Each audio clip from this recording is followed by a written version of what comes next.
Hello. Hope we're all doing good today.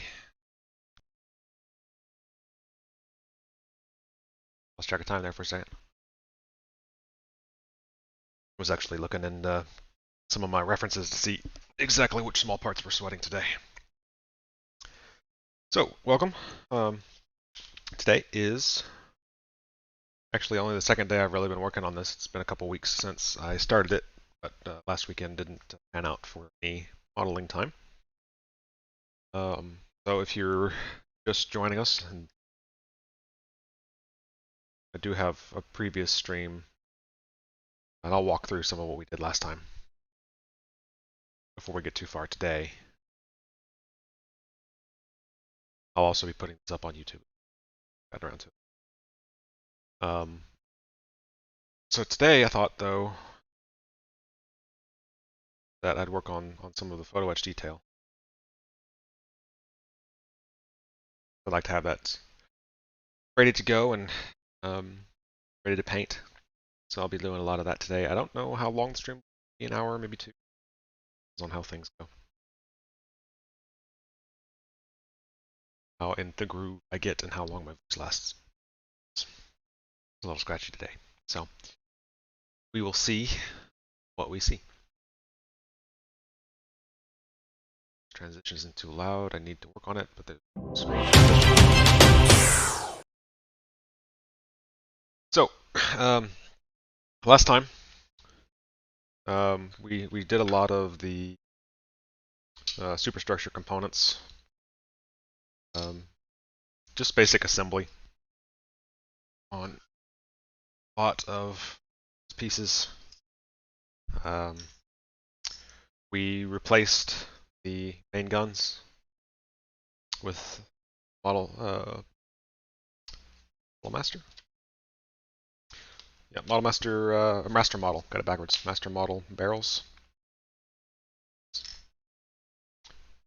I do need to do a little work on those to straighten them out. They didn't dry quite as evenly as I would have liked, but there's still a little flex in them, so I can work on those, straighten them out.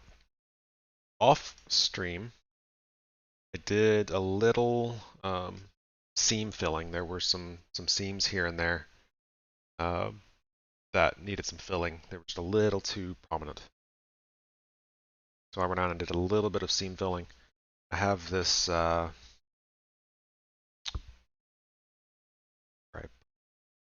seam filler I really like,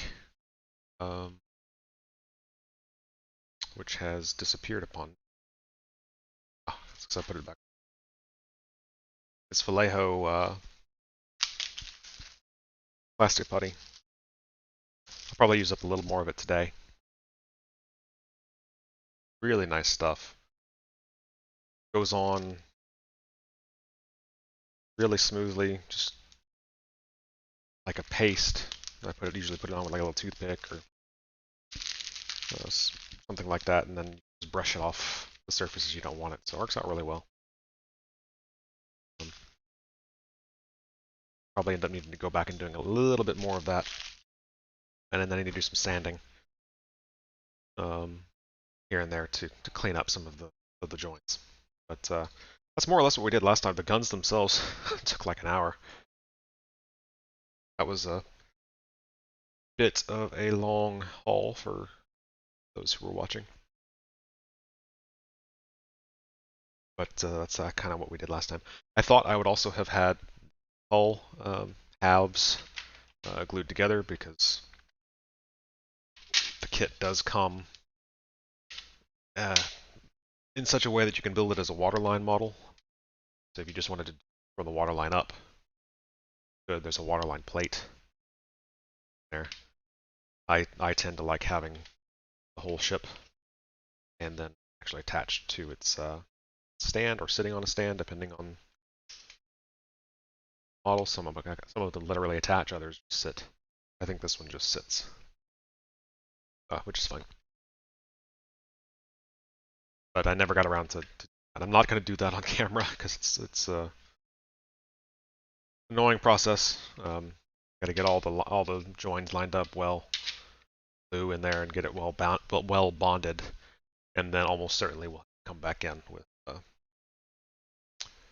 some sandpaper to sanding sticks to clean up that joint, priming the whole thing and make sure it lines up. It does look like the molding on the kit should work out pretty well. I don't feel much of a problem there.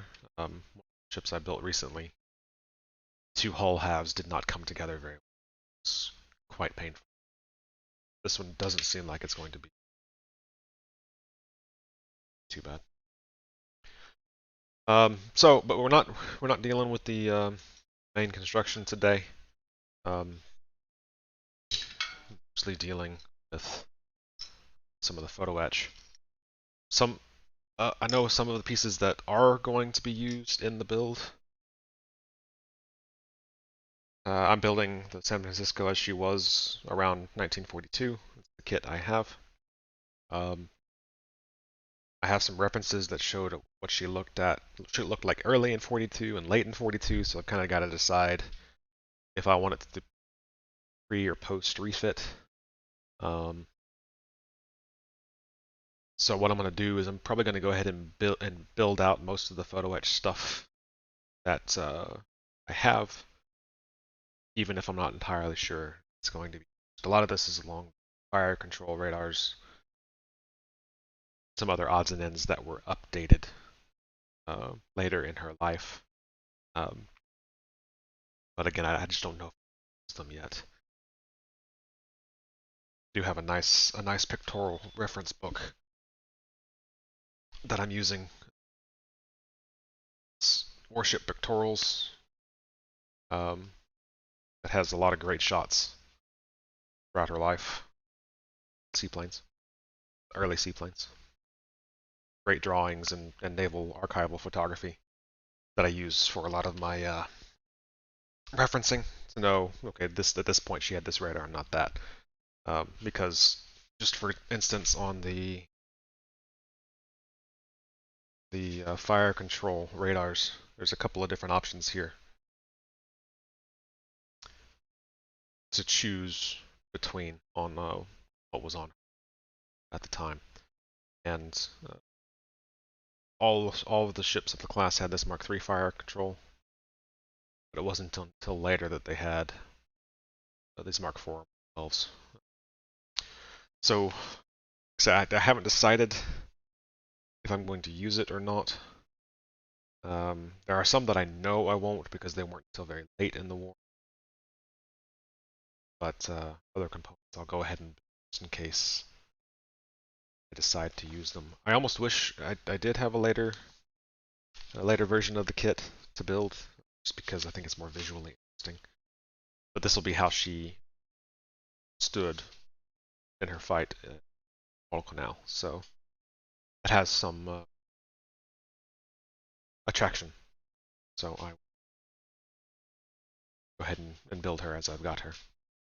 I did pick up a couple more add-ons this last streamed. So I didn't like that the depth charge racks were either going to be empty or I had to use little pieces of styrene to mimic depth charges. So I went ahead and got another one of these Infini depth charge sets.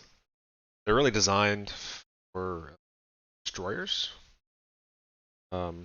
They have these K-gun racks on the sides that cruiser wouldn't have, but they have nice turned brass depth charges with end caps, very nice, and have a little bit more detail even than Ensign set has. So we may build those today, and then I also got some replacements for the Carly floats. They're 3D printed, like the 20mm cannons that I showed last stream, and actually have a mesh on the bottom that you can see through, like you should be able to, and even have a little photo to go in. So a little nicer than what came in the kit. The only problem is I can only get 20 of them, and I need 21. So I'll either have to use one of the kit pieces on one of the less viewed points, or have one less on the ship, or set of 10. So that's where we are.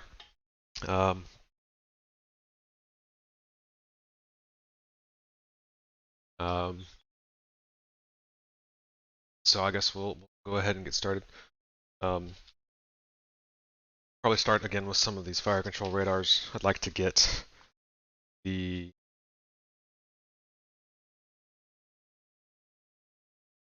searchlight tower assembly done, maybe some of the crane components, and nice to get catapults for the seaplane done. I'll have to see how that fits together to see if I assemble it all at once or sub-assemblies.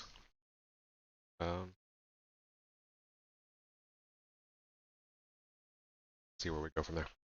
Some things I won't attach completely, so it may just be the bent plastic.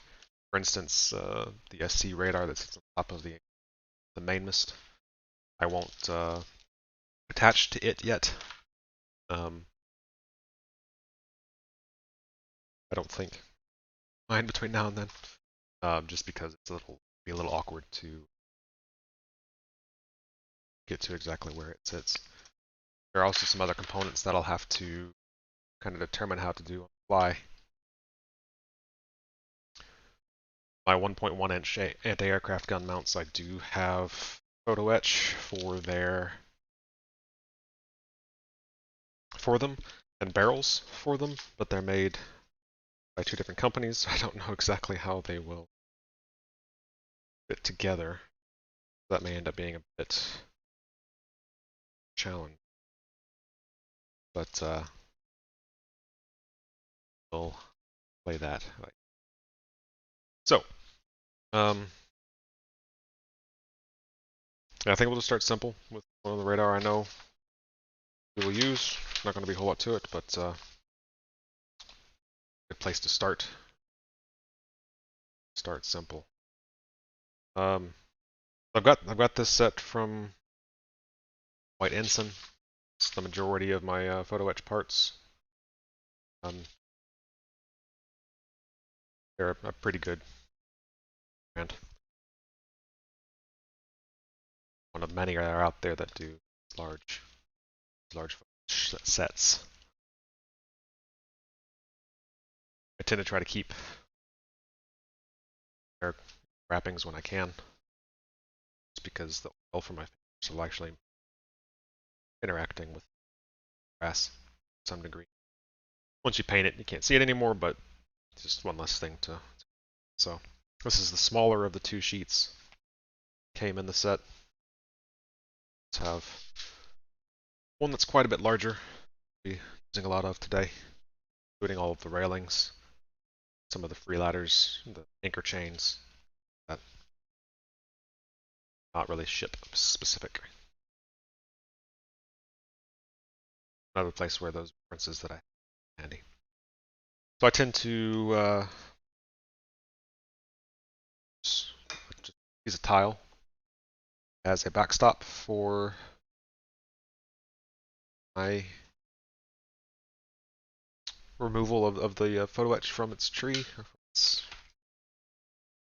I don't know what to call it. It's backing. And I need a new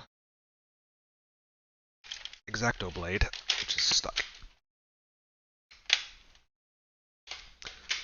Problem with maximizing the amount of space you have in your drawers. Sometimes it's difficult what you're looking for. There we go. So I've been using this blade for a while. Actually started with it on my last kit. It's been fine for cleaning up plastic. Photo etch, you want very, very sharp blade. Some people actually use separate tools, etch blades. Just about to a new blade. Probably time anyway. Nice new blade. Wrong with that one, but old, so say goodbye to it. So nice sharp blade. With photo etch. uh, can't use regular glue, or what I should do. Can't use modeling plastic cement that's meant to bond plastic together. You can use white glue or other types of similar modeling glues. It's designed for canopies, but I use all kinds of stuff. Basically Elmer's glue. Or super glue, which is what I'll be using a lot of today. So the first thing I think I'll put together, I'm going to skip the 1.1 AA guns right now because that may end up being challenging since I've got the separate barrels for it. So I'll need to see how that. The photo etch part actually has photo etch barrels, but they're flat, so not gonna be ideal. Um, right, so starting with just this little SC antenna, sits on the top of SG antenna, sits on top of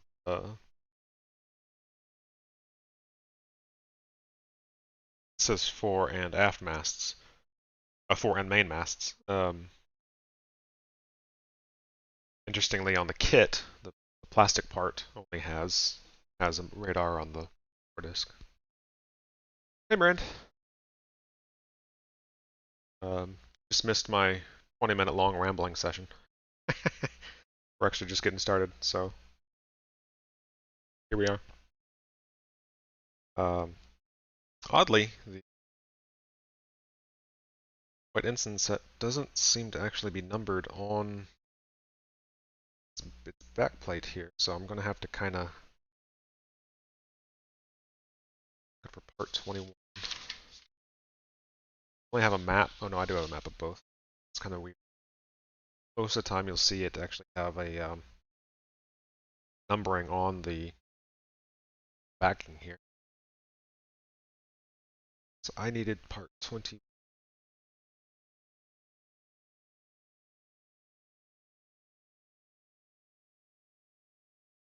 You'll have to let me know if the sound balance is okay. Interestingly, they gave me 3 of these. Maybe because they're tiny pieces, and might be easy to lose one. So, but it says make 2, so I will make 2. I'm also going to use just a little. I don't know what was in this. Sort of 10 to store the parts as I build them here.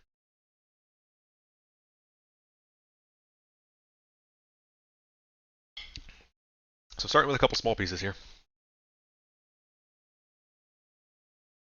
Let's see. I can turn that down a little bit. Bring up the lighting. It's okay. If it looks blurry or something as we go, let me know. I've changed the field of focus so I can actually get some light in on the picture. But we're using these very small pieces here. Hope the camera positions are okay. I'm trying out this forward-facing camera today.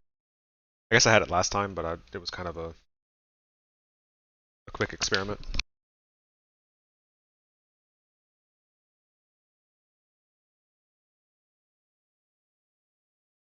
I didn't really optimize it last time.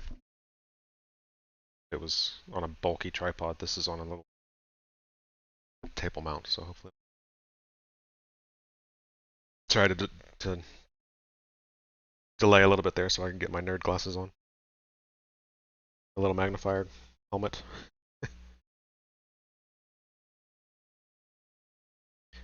Just trying to cut these connectors as close to the part as I can.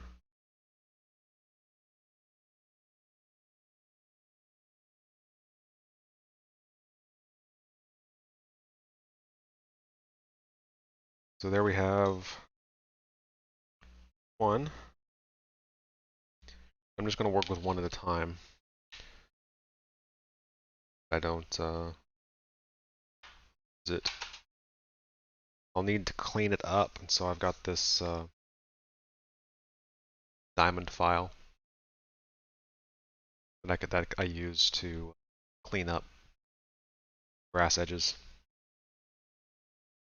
They look nice and clean. You wouldn't think something this small you can actually tell. Surprisingly. There's a little a forward piece here. Probably too small to see on the camera.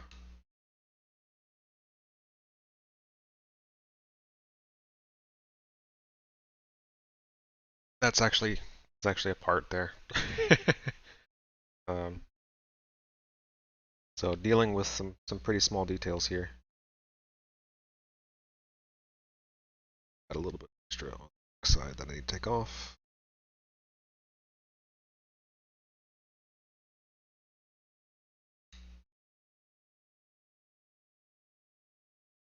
So right now, my head's not in the way. Good. No, it's not.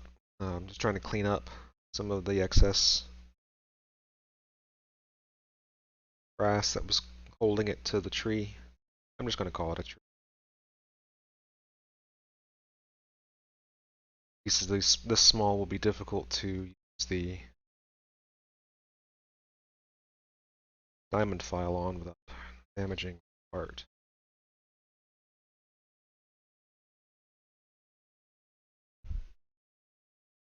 So, up the part, I actually have little flat-faced pliers that I typically use to bend with. They also make nice grips for the piece so that I can get in there with the diamond file and clean up the edges a little. The brass is very soft, at least when it's this thin. You have to be real careful with angles you run your file against. You can actually bend some of the parts in ways you didn't intend to. A lot of times you can bend it back.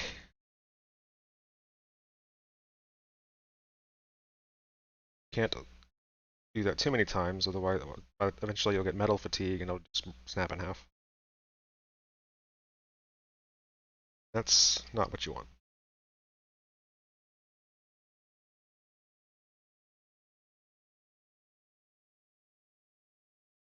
So this is why I called this stream sweating the small stuff. Everything in here is going to be small. I almost wish that I could move my camera a little closer so you can see what I'm doing. I think I will turn on the overhead light though. That will help with the lighting situation. Not really. That's odd.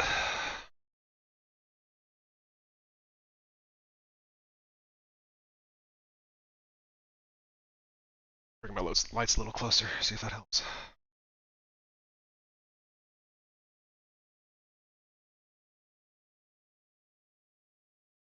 Okay, that's just gonna have to be good enough.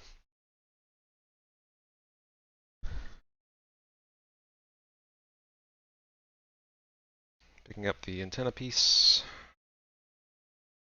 Have to be really careful. One, not to drop this. Two, not to bend it in ways I don't intend to.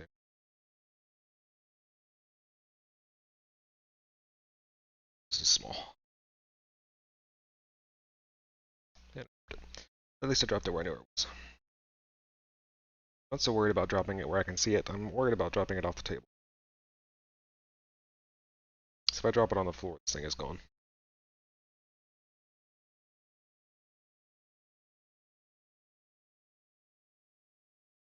Just want to clean it up a little bit because is the joining surface between it and the other piece.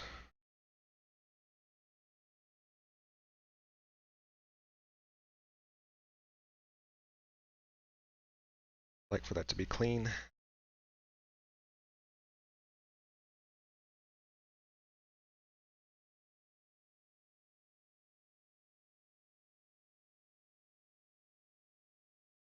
But I bent something I didn't want to. Odd time for a laugh track, but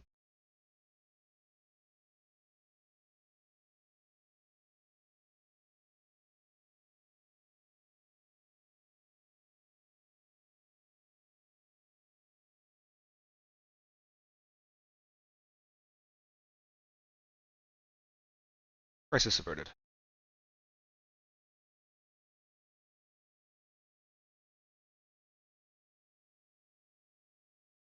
So I've got to bend this piece, the main piece first.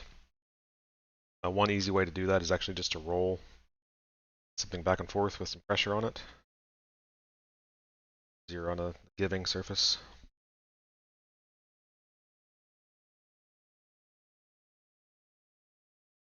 But you can't see it. Stream, I'm starting to actually bend around this. I bend it too severely.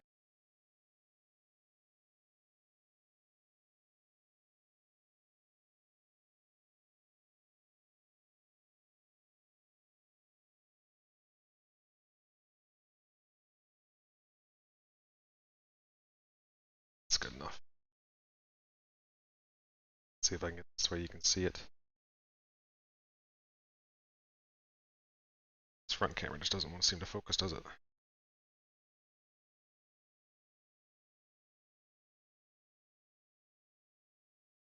Try a different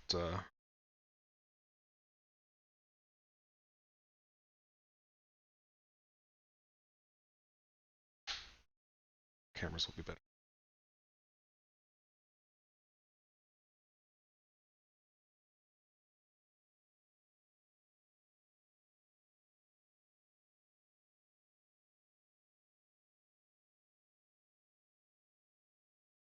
Let's see.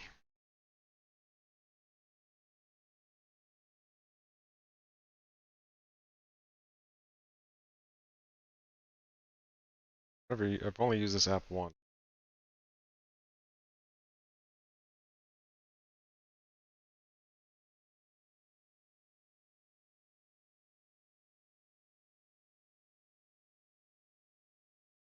Though.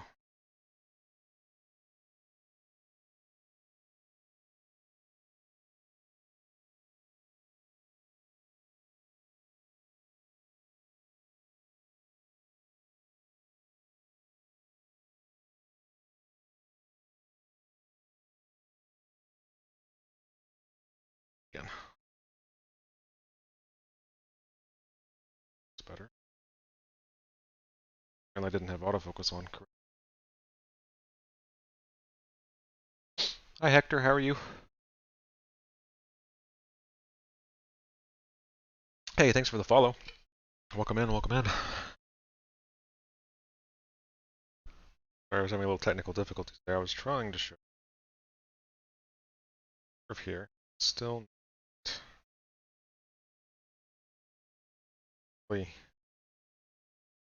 camera. No, I need to work on my AV skills. Come on, focus here.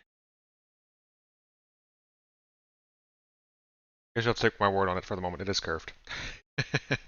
Maybe it's easier to see on a large screen. But there's a little bit of curve there. All I did to do that was roll roll it on a curved surface. So what I like to use, just a little, I think this was actually a tray that had a bunch of ammunition primers in it. My granddad used to do a lot of reloading years ago, so I had a bunch of these trays, and you can see it's kind of filled with dried superglue.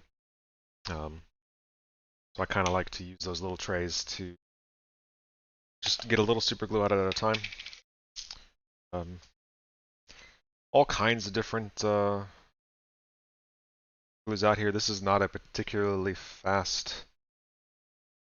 This focus is just not great. It's not a particularly fast fast setting super glue.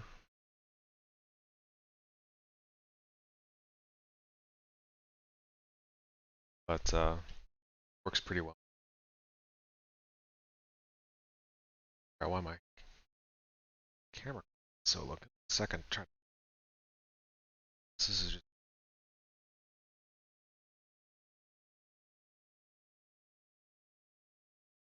had better light earlier.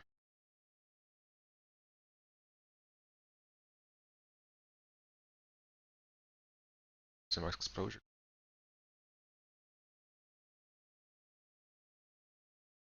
Better.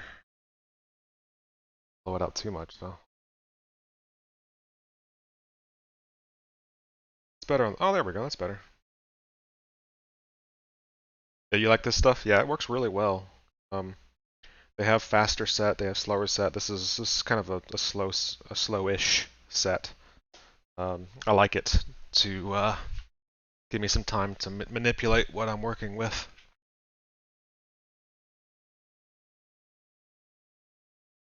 When I need that flexibility, which is often the case because often I put my photo etch in the wrong spot and need to adjust.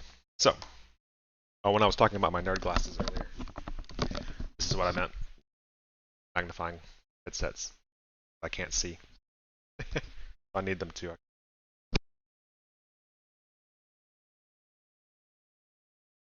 Which makes me worried. You guys can see. No, these things are great, and they even make them. They have like an extra little jeweler's loop kind of thing that you can magnify even more.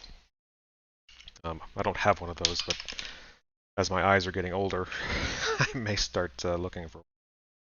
So anyway, I just kind of fill one of these depressions with some super glue.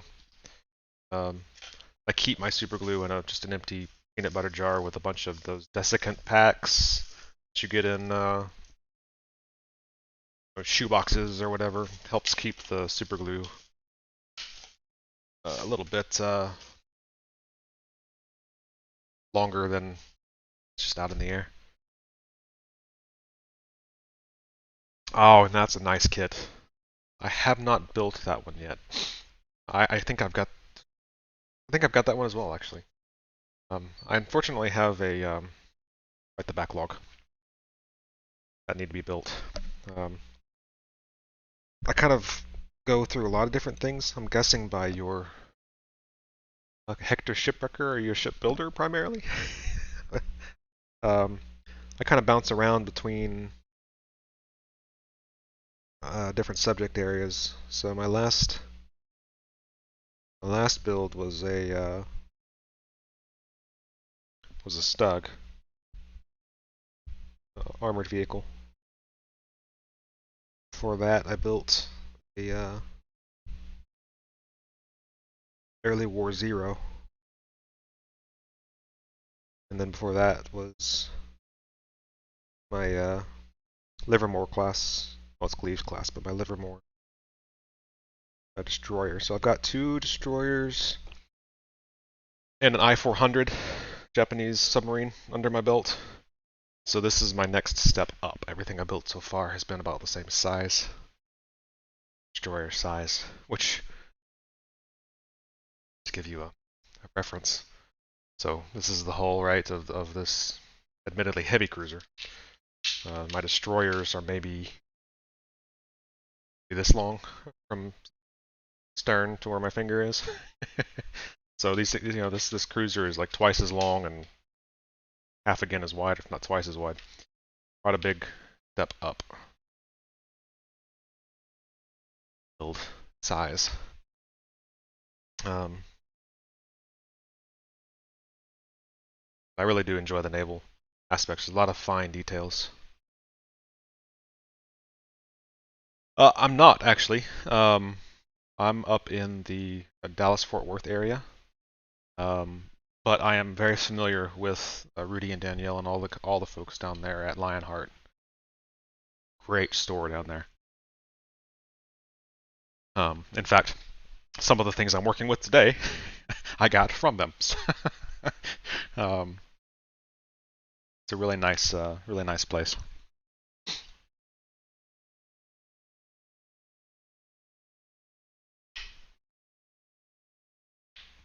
Yeah, they're great people. Great people. Love what they're doing down there. I've known Rudy for a long time.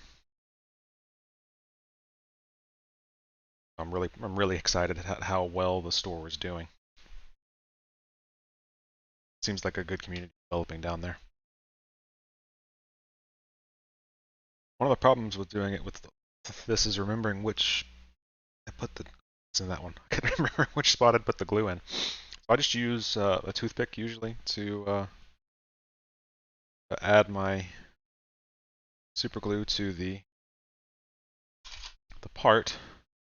I'm gonna try to grab this with some tweezers that hold themselves closed without tossing the part off into infinity, which is not the easiest thing. Oh, okay. So we have this very small part attached to this other very small part. Yeah, that'd be nice. I wish I had a more local community. Sure, they exist up here, but I'm just not very familiar with them. But that's still bent. That is still bent. I do occasionally chime in on their Discord, though, if you are a member of their Discord community. That may be where you actually found this. I posted saying I'd be on stream, I mean.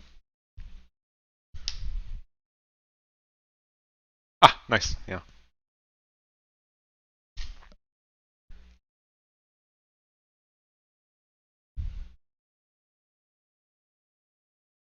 So my builds are never quick, as a rule. And I tend to talk at least as much as I actually build. Oh, you're Charlie. So you just did the Bismarck then.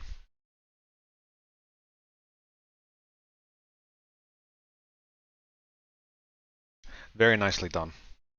Beautiful ship. Both your model of her and or him, I should say. The Germans used male designations for their ships. Both your rendition of him and the ship itself.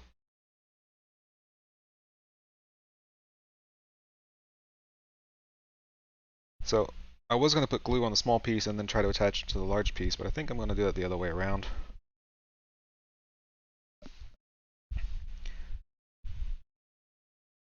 Just apply a little glue. This toothpick.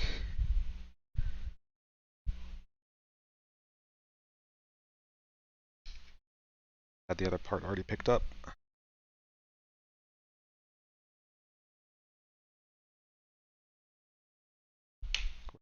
Upside down.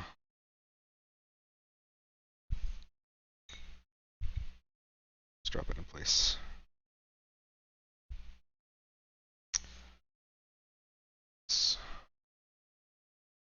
Oh, congratulations.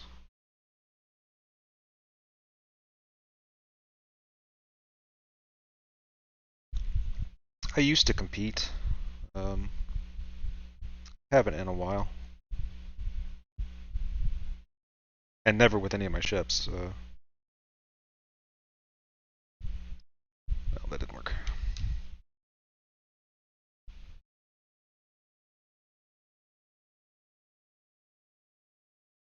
It's the other way around. Enjoy your lunch. If I'm still here when you get back, feel free to stop by. Otherwise, we'll catch you another time. Nice to meet you, as it were.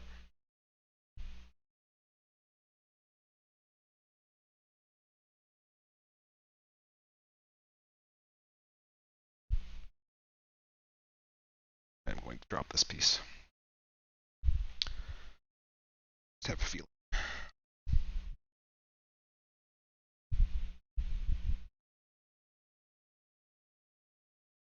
I didn't drop it. It's almost lined up right. Okay, so I extremely doubt I'm going to be able to show you this on camera. But we do have the curved piece and its associated antenna gathering point. Oh, yeah, it's just not going to happen. This piece is too small. But it is there. You'll have to take my word for it. I'm going to let that dry, held like this, before I drop it in the 10 parts. Now let's see if I can actually do this one a little faster, huh? And get onto something a little larger that I can actually show you on stream. So, I do have to make 2 of these, one for foremast and one for the mainmast.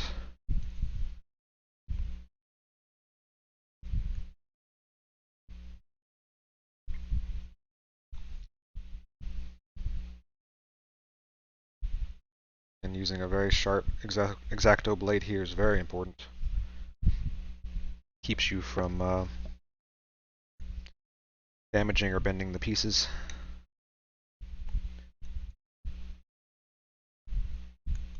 As easily. Tend to, especially these really thin ones, tend to get damaged and bend fairly simple. Luckily, you can usually straighten them back out. And just cleaning up the connections. You'd be surprised that these really small, like they're small to my eye, and I'm actually sitting here, I'm not looking through a camera. These very small pieces of brass that aren't supposed to be there still manage to show up once you've got paint and glue on them.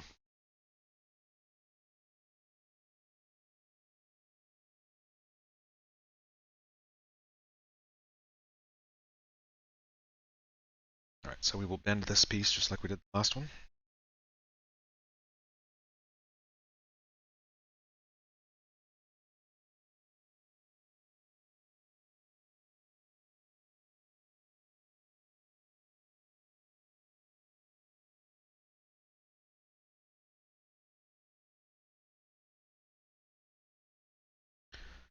So we've got a nice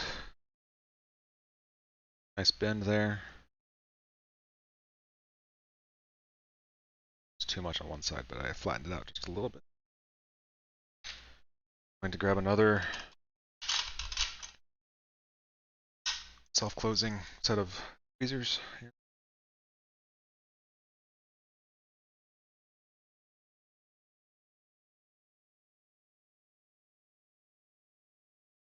Just to hold it while I'm trying to attach the very, very small piece. Small ball. Very, very small piece here.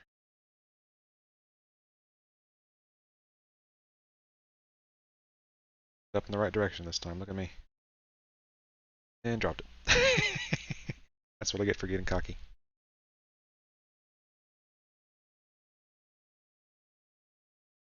Really need to get some new tools. Some of mine are a little less tweezy than they used to be. I think that's the technical term. Glued my fingers together, that'd have been good to do on stream.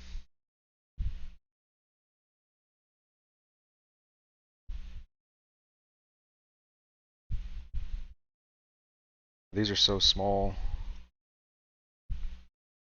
I may end up going ahead and attaching them to the mainmast and the foremast just to protect them from being damaged. If I lose the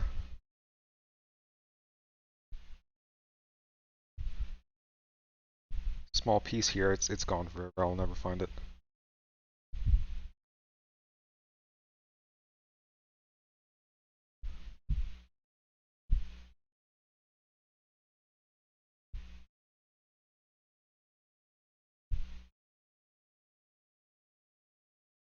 All right.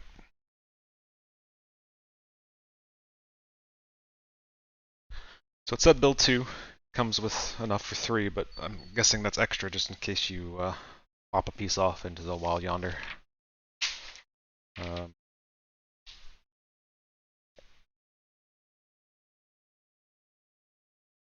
let's see. That one was this was 43 on, 3 on, late war. Okay, this is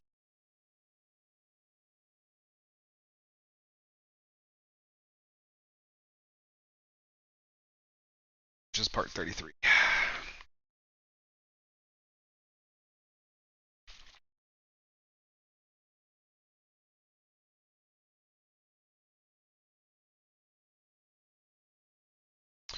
So I now need these two. A little bit larger now, moving up on size.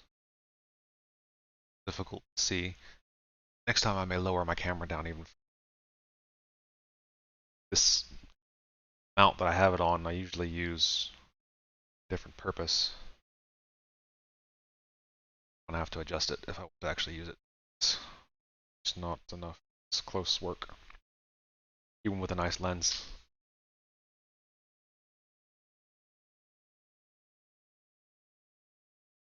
Anyway, so here this is a fire control radar that we're going to next. 2 of them.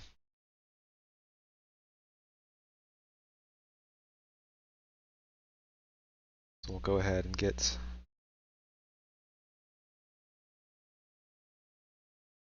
started.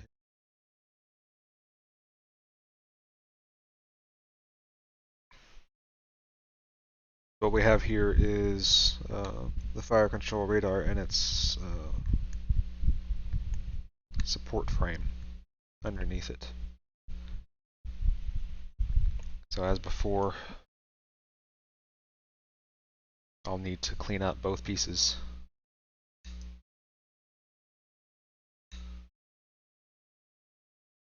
Make sure it looks nice on the build.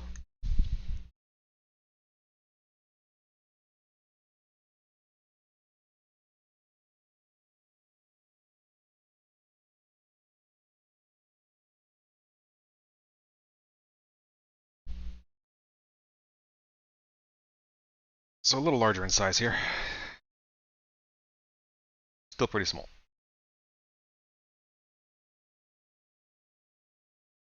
Quite a bit larger than what we just did, yeah.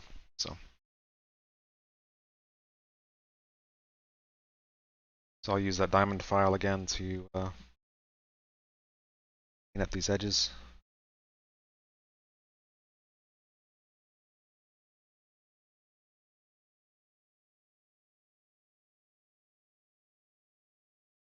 I'm using it along the edge as opposed to across it. Try to minimize any bending or warping of the brass here.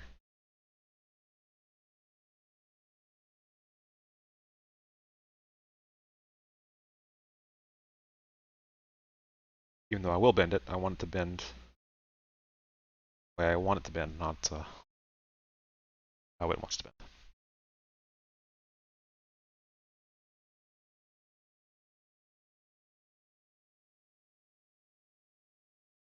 And then I'm just going to come in again with my X-Acto blade support piece because I think I can do that without bending some of these framing.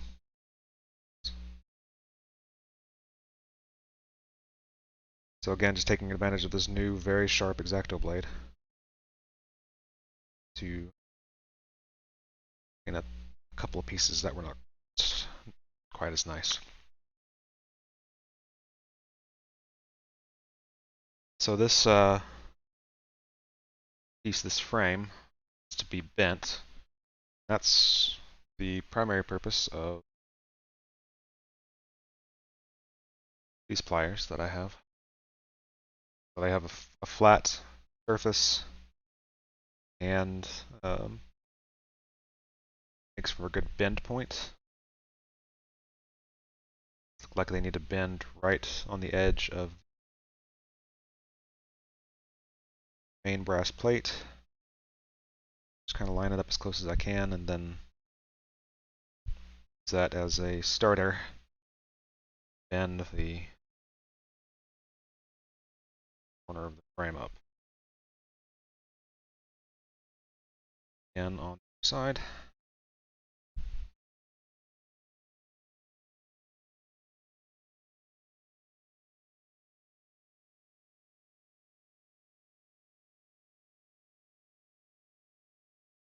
Again, while this is going to be C, we now have frame. And can you even see it?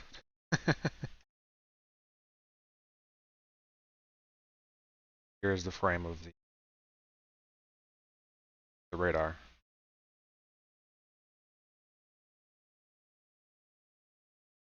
Very small. SMOL, small.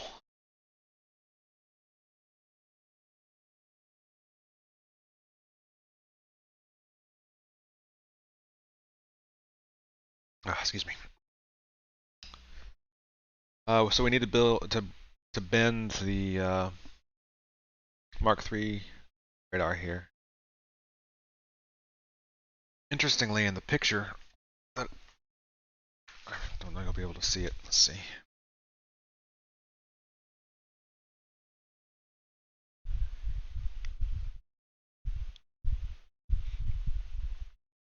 There's a lot more to the frame in the picture. It's going to be too small for you to see.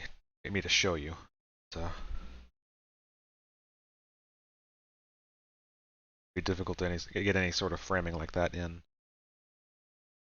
this scale. It does need to bend quite a bit. I had a smaller circumference here.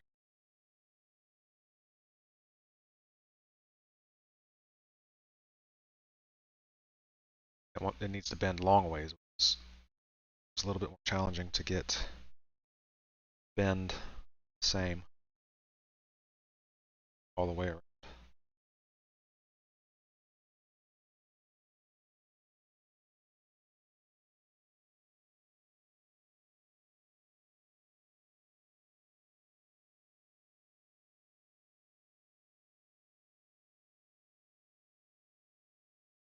Go.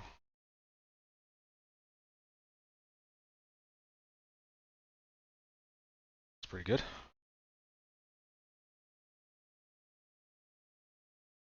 See how it lines up with the frame.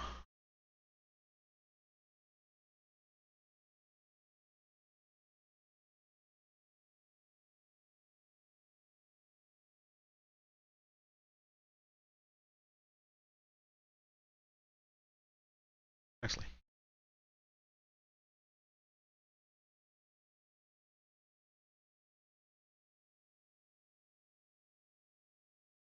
That was just about perfect angle. The perfect radius. That's quite pleased. Quite pleased with it. Good, good, good. Hey Cleary, how are you?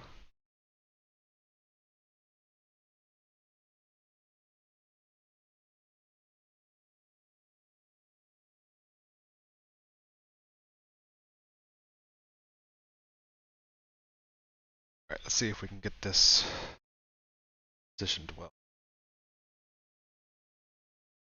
So I need to line it up with the frame, and I have two frame components on either side.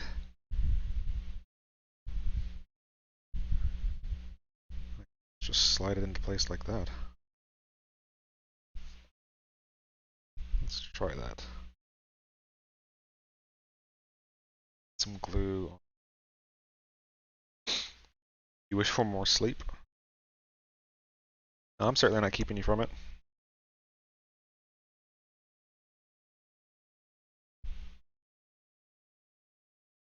We'll have a nap.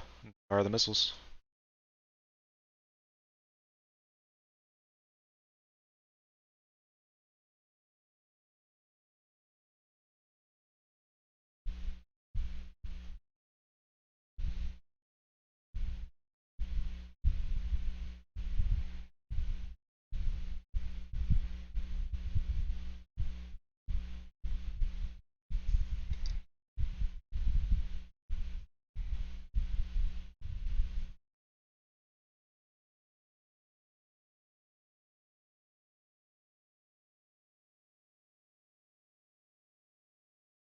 Okay, I'm gonna let that dry for a second while I look at the picture to make sure I didn't screw something up.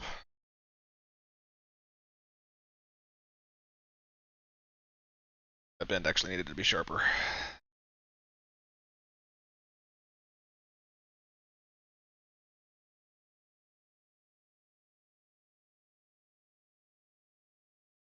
See if I can bend it a little sharper without popping the frame off that I just glued.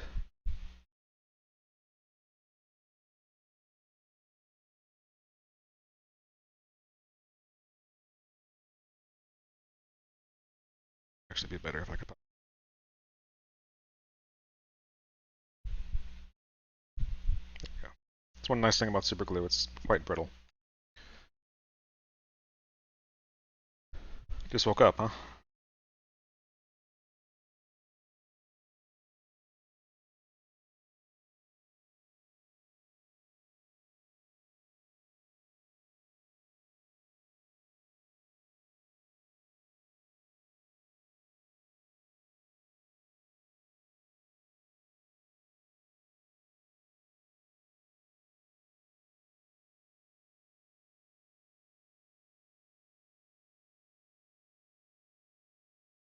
I'm sorry. I'm sorry for your loss. How's the music volume compared to my voice? Is it right?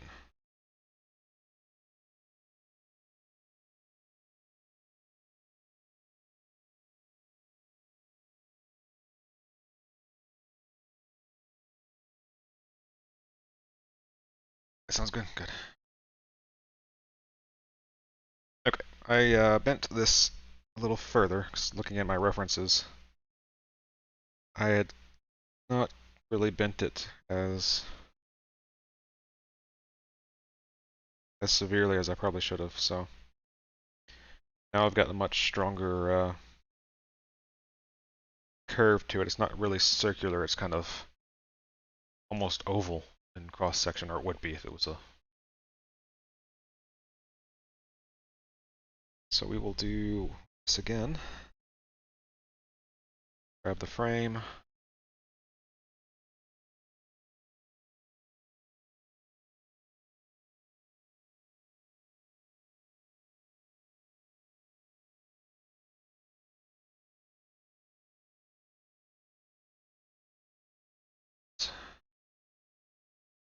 Again, using super glue here. Kind of a medium bonding speed super glue.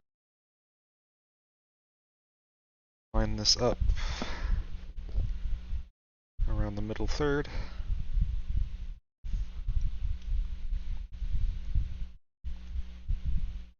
I think that's going to do it.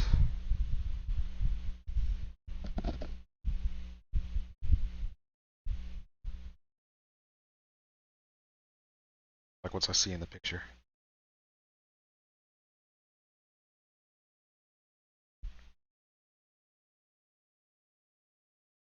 So I like the white model ensign sets. They're nice sets, but their instructions are a little weak sometimes, in my opinion. But there we have a fire control radar with its mounting frame. This actually replaces a plastic piece. Looks much nicer than a plastic piece, even if my bending is not perfect. Much better than, much more to scale, actually see through. than what you get in the kit. And I don't mean to disparage the kit. It's a nice kit. Just there's only so much you can do with injection molded plastic. So let's do that again, shall we? Interestingly, I think the kit only has one of these.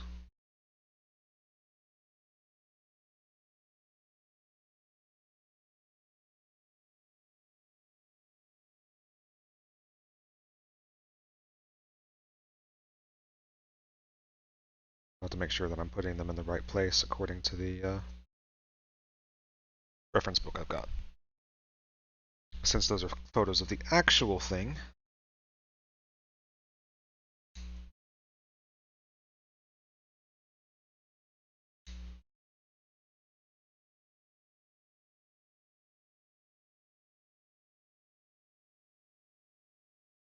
we'll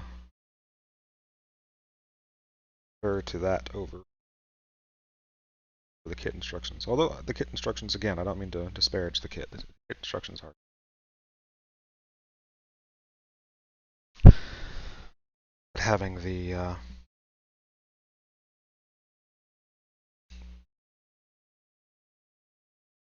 maybe archival photos that are in the reference book I've got are perhaps a little bit more reliable.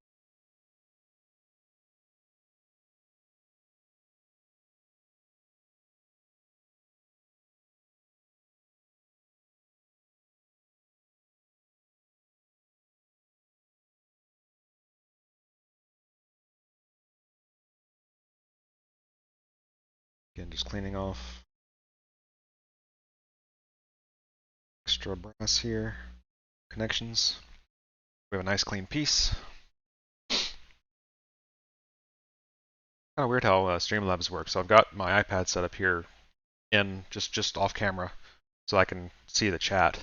But over on my computer, which is I have the Streamlabs running, and the colors are different. So I looked over and I saw green text. Thought somebody knew because Cleary's text is red on my iPad. So I thought I'd missed like 5 messages, but it was just Cleary's messages in a different color.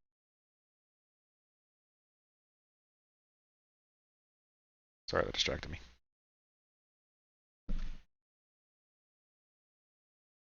Easy to do today. Very distractible today. Been a good day though. Nice morning. Got up, made breakfast.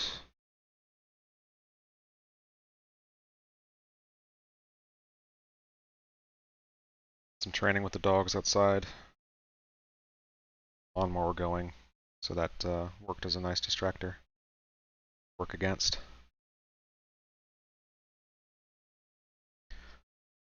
Not trying to set the dogs up for failure, but giving them a challenge, something to compete for their focus.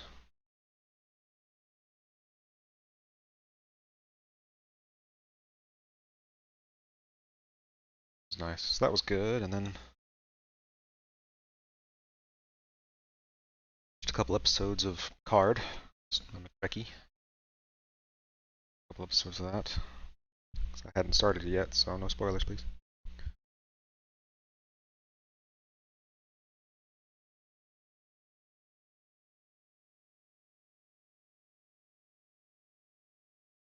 And this one just doesn't want to go vertical.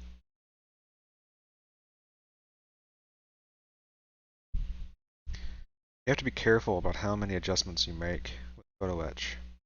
Eventually you will fatigue the metal and it will snap.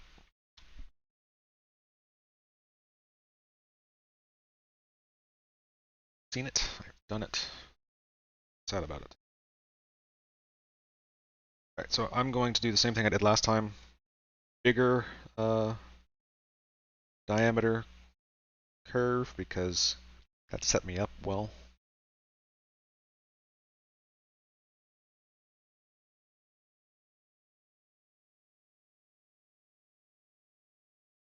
Then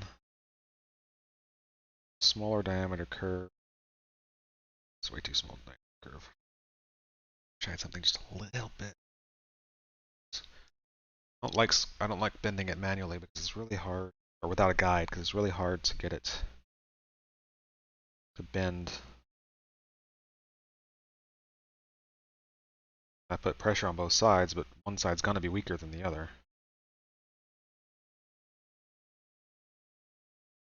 So the weaker side's gonna be the bends. It's not necessarily gonna a balanced fashion.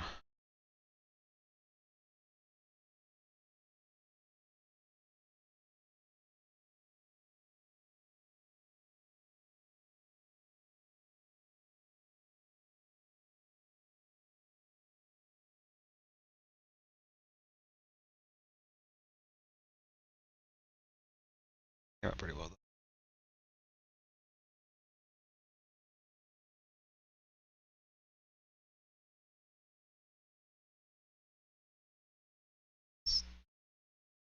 But that's okay. So again, we will grab the frame.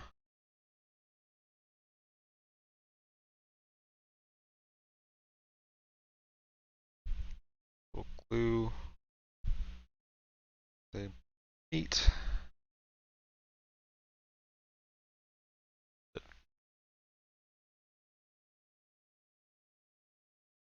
Up in the middle third.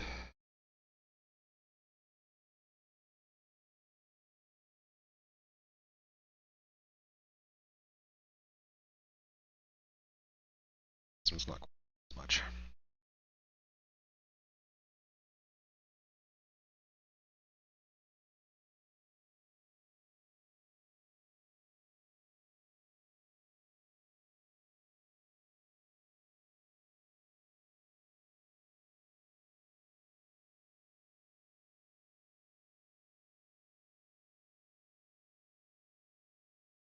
Again.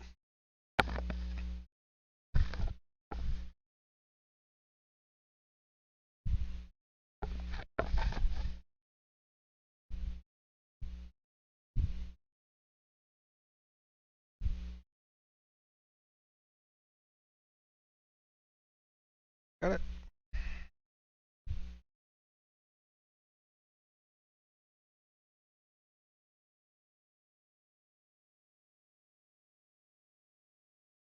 Nope.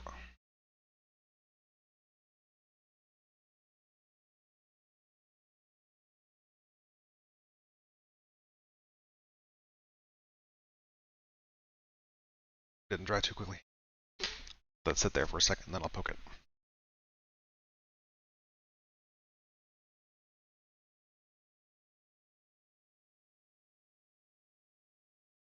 One of the reasons why I like to assemble all these ahead of time is because the glue obviously attaches things together, but then the primer and paint that comes later acts as additional reinforcements. Hey, Carissa. Your fingers cramp up just watching? So I don't know how easy it is to see. I realize that my resolutions here are maybe not the best. Parts this small. We're sweating the small stuff today. A lot of photo etch. So we've done now 2 fire control radar.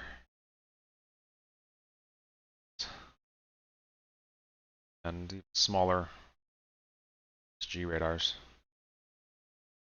And I'm waiting those on their main list later.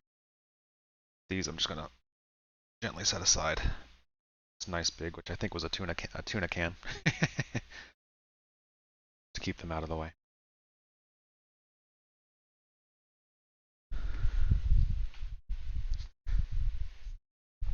So I'm gonna skip. So I was showing earlier in the stream, there are a couple of different kinds of fire control radar.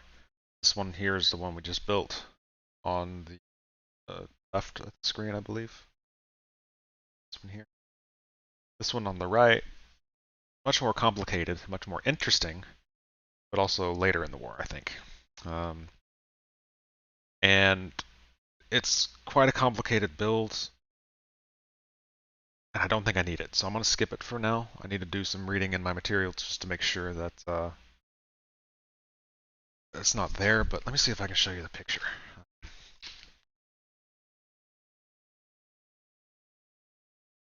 Let's see. Yeah, so this is in 43.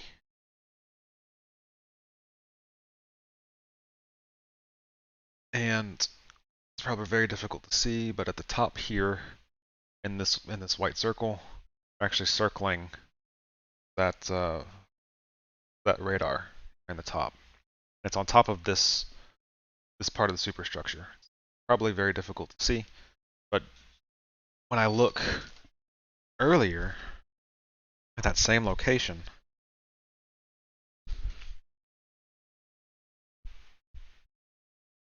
this is right after Guadalcanal in 42. This is that same location, and while there are direction finders up there, it doesn't have that finder above it, the distance finder. So I'm thinking I don't need it. Um, Again, it's unfortunate because it's really visually appealing. But I'm building San Francisco as she was in 42, not as she was in the later war. So visually appealing or not, that and some of the other radar antenna assemblies that she had later in her life will just end up benefiting my scrap bins.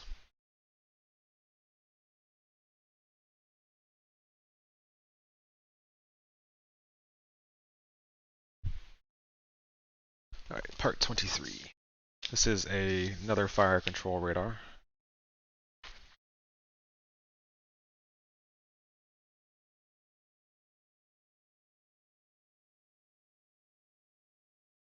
These parts here, small parts. I'll do these two and then I'll do something a little larger that can actually be seen without magnifiers like I'm wearing.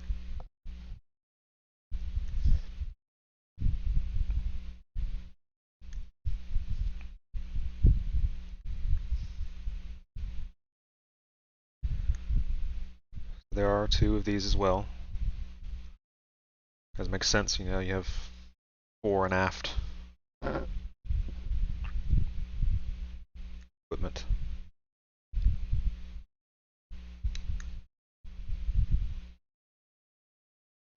This part's very small and delicate, so I'm going to just do some rough cuts on the removal and then clean it up when I can get the tree out of the way.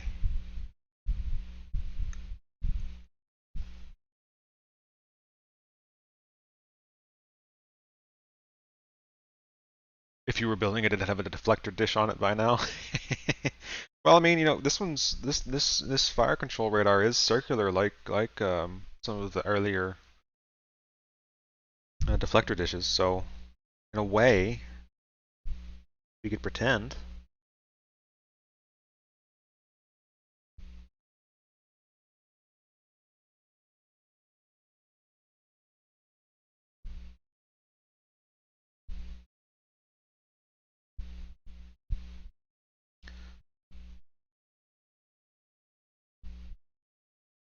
And yeah, you talking about your fingers cramping up and hurting just watching this. When I replaced the plastic kit piece with the brass alternative, it took a lot of finger strength and finger force um, to get the barrels aligned and in their spots that I drilled out. Because unfortunately I didn't have a drill bit quite large enough. Um, Next day my hands hurt.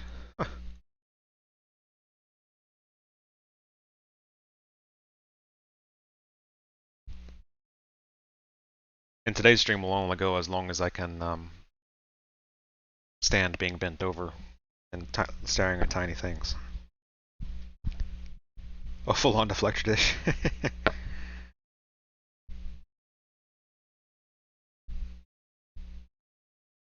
we were talking about my 1/350th scale NX-01, which is the same scale as this ship, actually. So this is a 1/350th San Francisco. So I do have a 1/350th deflector disc. I could do that if I cared to. Do some kit bashing.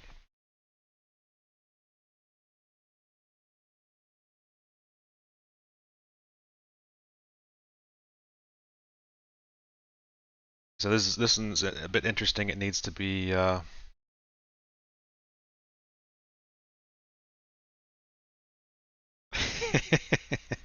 see what you did there, Kurosa. I won't repeat it on my stream, but I appreciate you sending me them. And also, I appreciate you sending it in a message. So I'm just using the rounded end of this file to curve this dish a little bit, preferably without launching it into the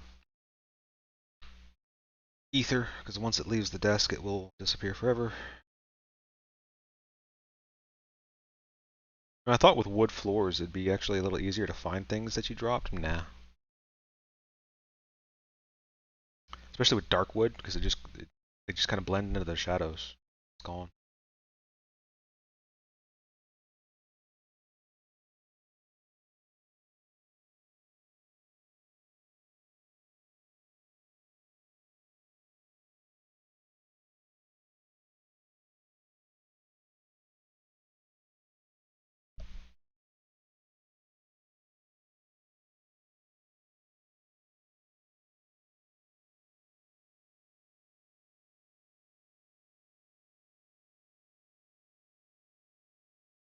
It does not want to curve, it just wants to crinkle. Crinkle our dishes.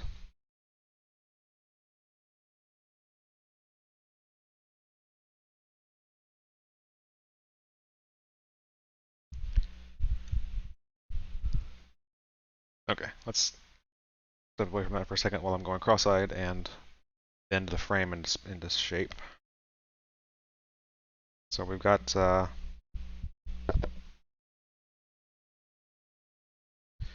this frame here,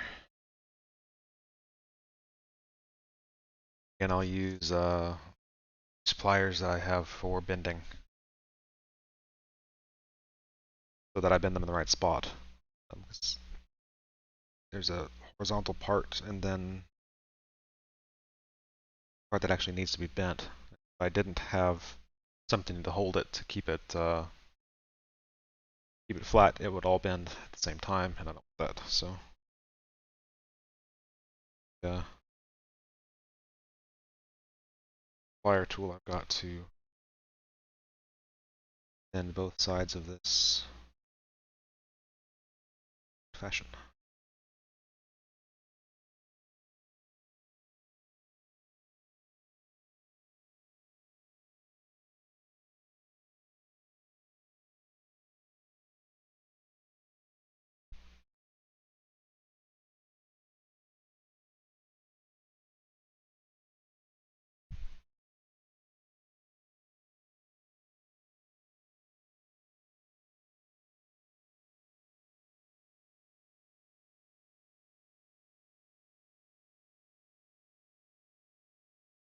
Somebody asked me how long my ship builds take. Surprised when I said really long time. This maybe tells you why.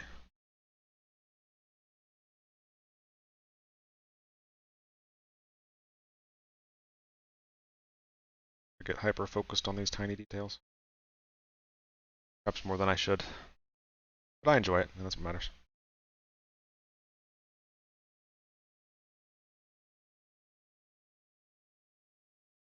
Okay, so we got the frame bent. I'm gonna drop a little bit of glue on the mounting point here.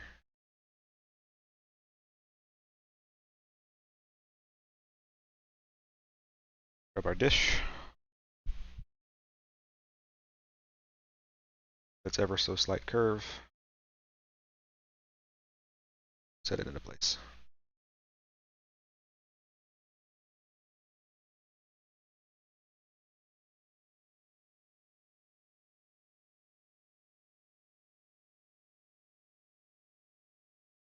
One.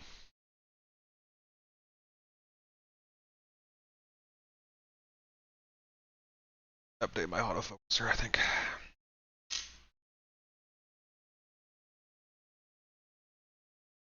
Just gonna set that dish down.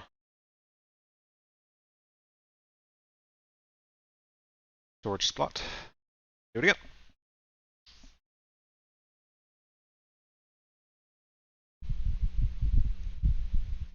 I mean, like I said, it took me 45 minutes just to get the brass barrels in as the replacements for the plastic part. So you can see how that could add up quite quickly, time-wise.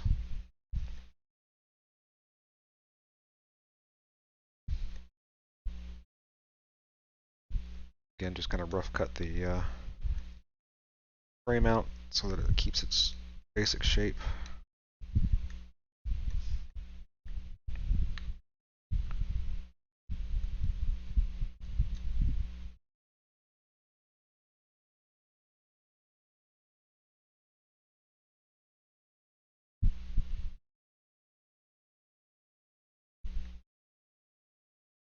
Clean up the extra brass.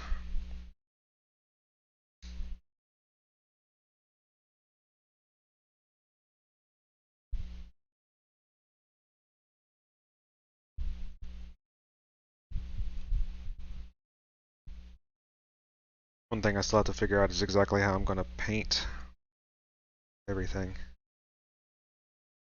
in the early war.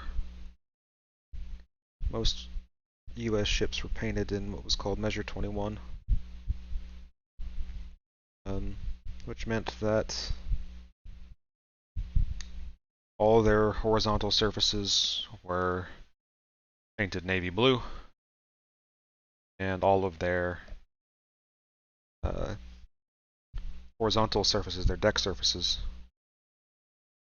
Can I say that backwards? The vertical surfaces were navy blue. The horizontal surfaces, such as their deck, was deck blue. Not my favorite scheme because it gets a little difficult to actually see much.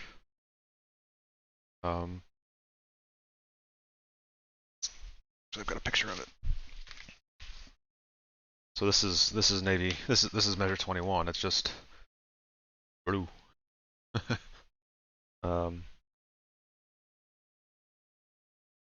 Makes it difficult to actually distinguish between surfaces, but it also makes painting it difficult because if you think about it, you've got a superstructure component like this. This piece, this flat, all the flat area needs to be deck blue, but then anything vertical needs to be navy blue, including the insides of splinter shields.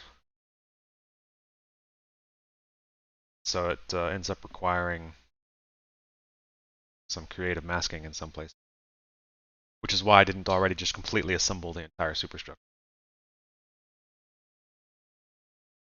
Mostly for that reason. Let's do our disc bending.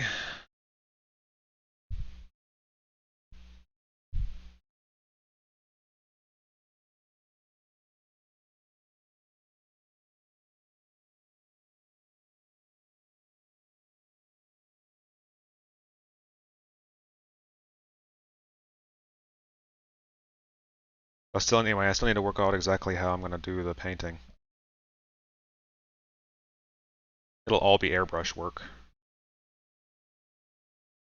I'll probably stream some of that, not all of it. I also got a new type of primer that I've not used before. Well, actually meant instead of an airbrush, so it can be used to prime smaller, more intricate parts. It's one of the problems, and you may not be able to see it in the camera. One of the problems with some of these photo etch details is that you actually have, saying of problems as if it's a bad thing, one of the features is that you actually have components of the framing that are not possible in the plastic. So you get these very intricate details to protect them so that they don't just fill up with paint.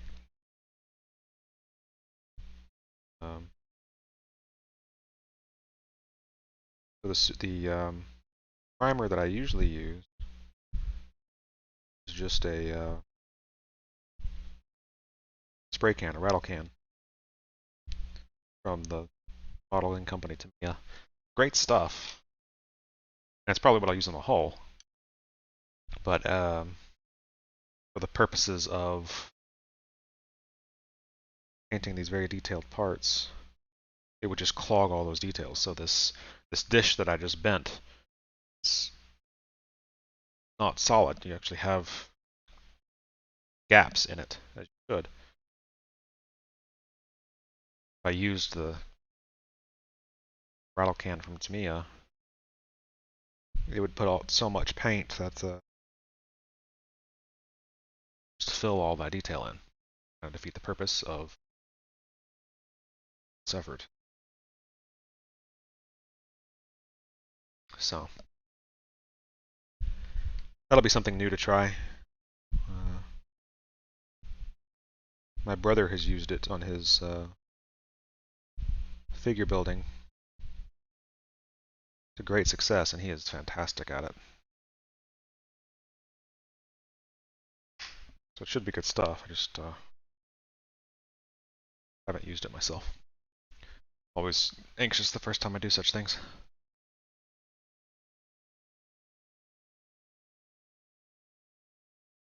Yeah, there are a few even smaller pieces here that I think I'm going to skip now for now. I may come back to them depending again on how well my neck holds out. But we have these direction detailers, and some of these other small components that I haven't gotten to yet.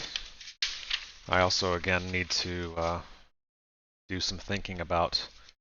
So I've got these quad AA guns, and I've got the photo etch parts for them, and there's a photo etch barrel there. But the photo etch barrel is two-dimensional. Well, I've got, just like for the main armament, I've got these little tiny brass barrels that are supposed to replace them. And we're supposed to replace them on the plastic part, not the photo etch part. So I've got to see what pieces of each I want to actually retain. So I think instead, let's go ahead and try maybe to build one of these catapults. So she had two seaplanes. Actually, she had four seaplanes. Two seaplane catapults that she could use to launch reconnaissance aircraft. And the kit part, again, I'm not knocking the kit. It's just this injection molded plastic. There's only so much you can do. Kit part is just two halves.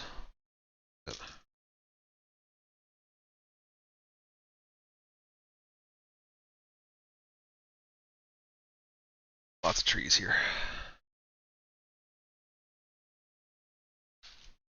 Yeah, here they are. They're just two halves of plastic that show the framing, but are not actually frames. They're like they're a solid piece, and that's not accurate. Same thing happens for the cranes that she had. They are also solid. It's not correct. So instead, can use these pieces to create the crane or the catapults as they should exist in much better detail, including the cables, the launch cables that were inside the crane. So we will be doing that in just a minute. I need to grab something to drink. My throat is quite scratchy. And hit the restroom for just a second. So I'm going to throw up the be right back. Fair warning, there may be a loud transition sound. I'm still working on that, so my apologies. So if you want to turn your volume down here for a second, here comes the transition, and I'll be back in just a couple minutes.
Alright, I am back with soda.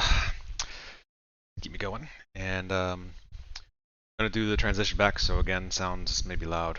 Apologies if it's too loud.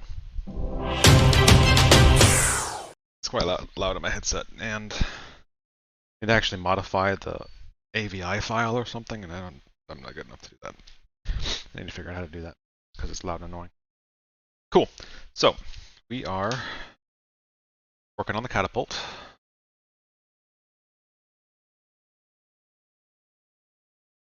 Let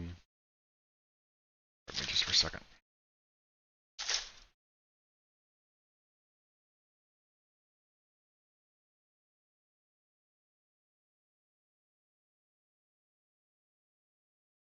And so we'll give this a shot, see how this goes. I feel like I should... I feel like I should almost paint this and then assemble it, because it's going to be difficult to get it well painted, but I also kind of want the rigidity that the paint adds. So I'll build one and I'll look at it before I build the other one to see what we think. There are two here. See what it is we see. Just looking at the parts, making sure I understand how it's supposed to come together. Sure that is. That might be some other piece. Let me check my instructions here. 7. That's for something else. really wish that the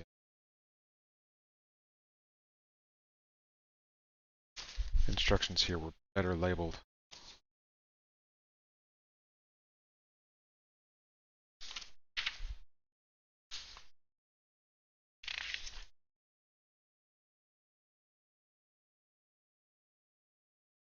Not sure what that part is for.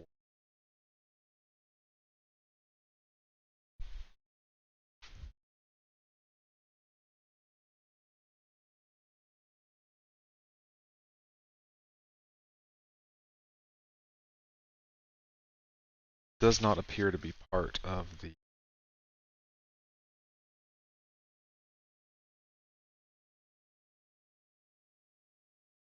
catapult.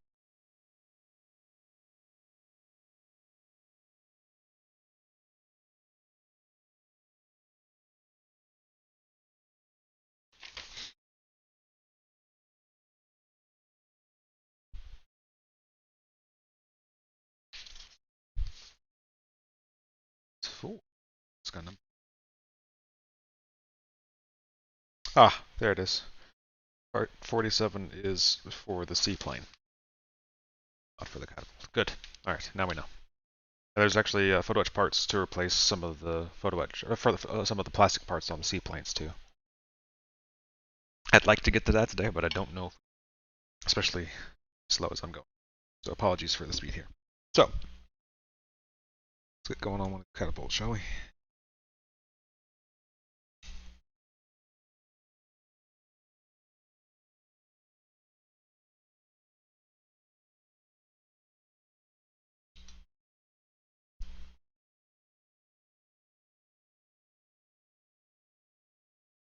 And then I'll actually, so once I assemble one of these, I'll grab the two halves of plastic part just as a comparison to show you why I bother with this. It may have been somewhat obvious from the just holding it up. So.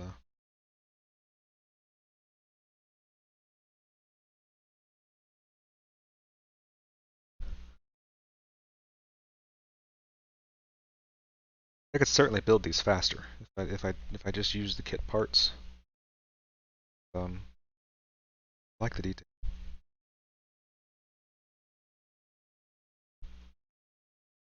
Even if it does make me go cross-eyed from time to time.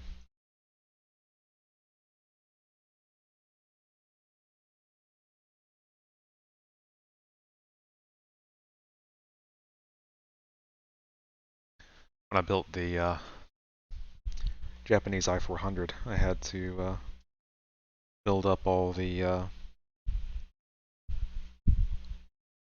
triple AA guns, the decks. That that was rough.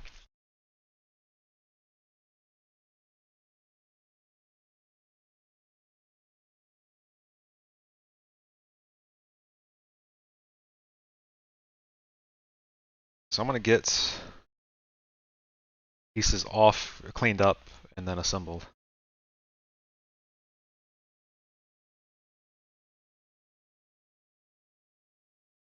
That out of the way so I can put the next pieces. Looks like we've got these two are the sides.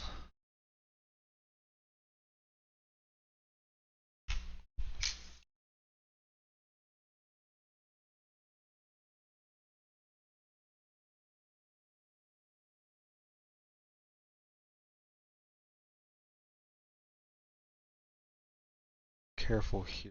Let's make sure I'm not cutting something that's actually supposed to.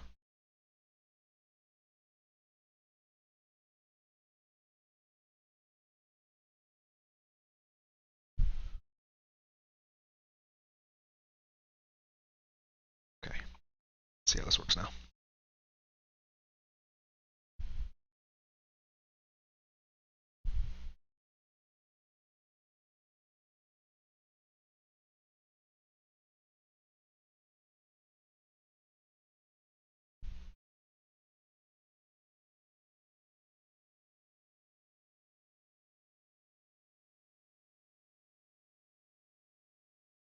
carefully trying to separate this from its frame because they've got these support pieces. They're actually connected to both sides.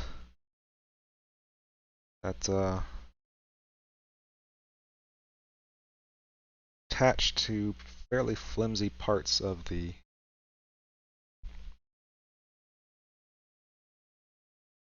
side.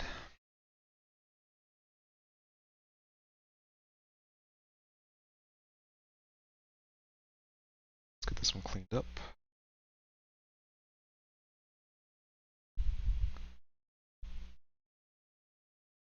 So like they're so fragile I can't I have to use like just basically downward force. I can't use side to side force because it'll actually warp the shape of the frame.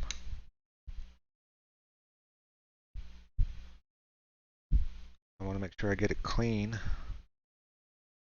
Probably too delicate for my diamond file. Just gotta be real precise in my pressure and in my cut points.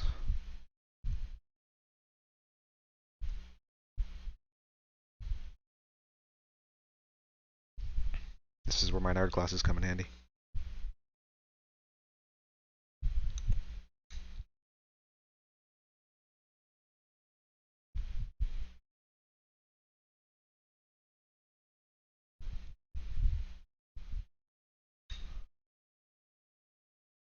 Okay.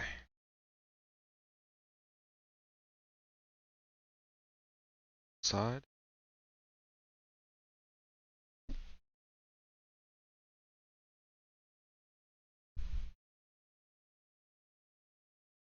This is why having a really sharp blade is helpful because we're cutting metal.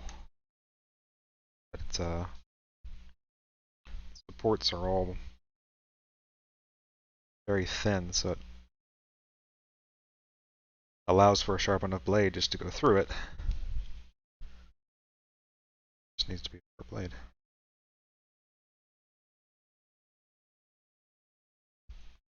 That's the other side. That still has a lot of the support pieces that were between the two that I need to clean up, but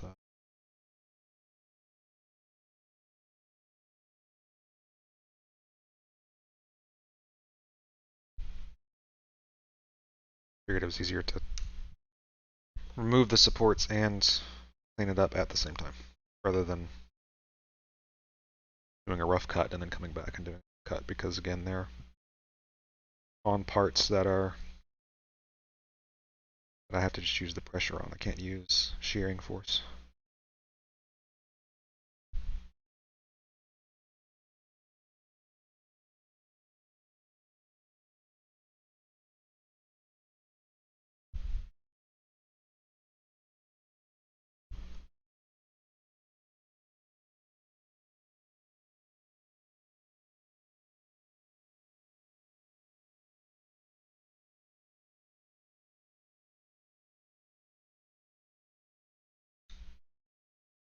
If you guys have any questions or comments, feel free. Eventually my random monologue runs dry. So here we are.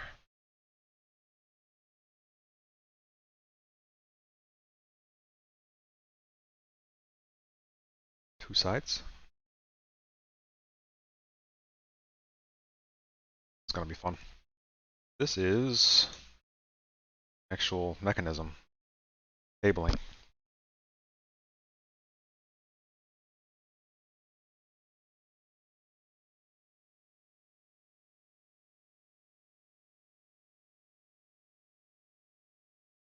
And it's actually molded where you fold it in half to double the thickness. So you don't want to actually move them separately. You want to remove them together because So fold them together, and that supports in between them help align things and provide additional rigidity to the bond.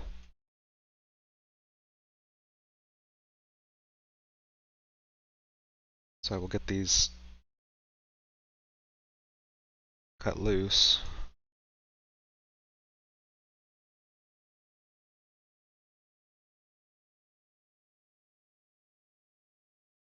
Cleaned up, and then I'll fold them in half.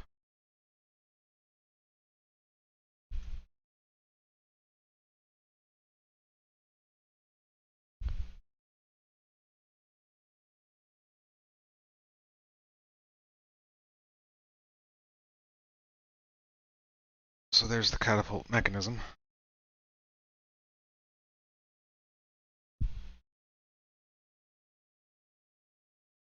Real careful here not to bend things.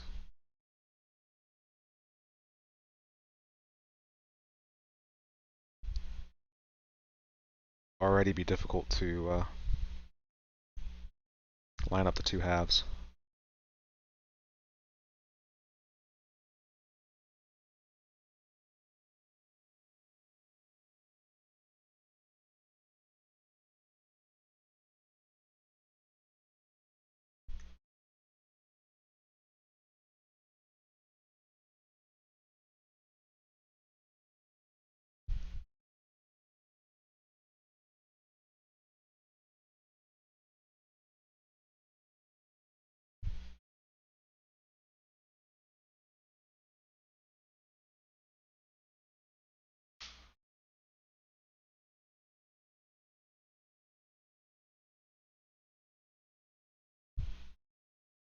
There is some relief detail here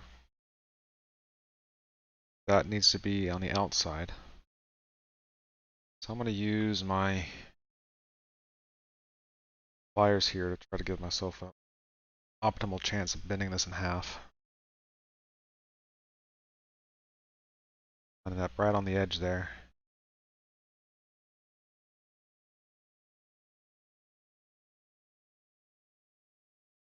Get that bend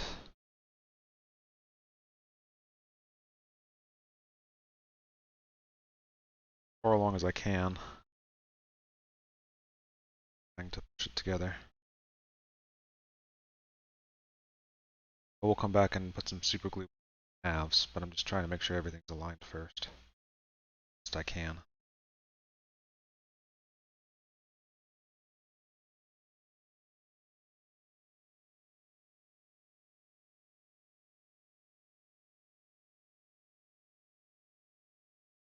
Actually lined up pretty well.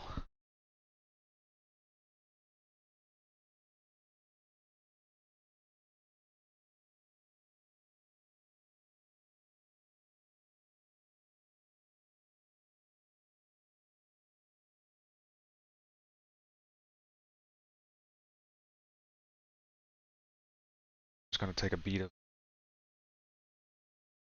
and run it along the edge, I think.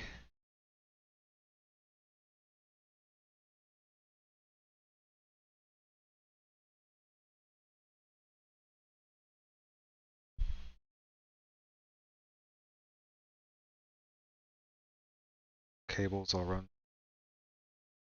glue between the cable halves, edges of the pulley wheel. See if I can line those up well.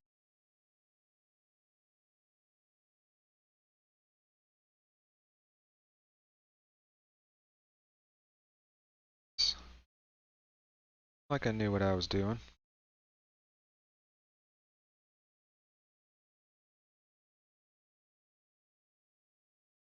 See a couple places I want to.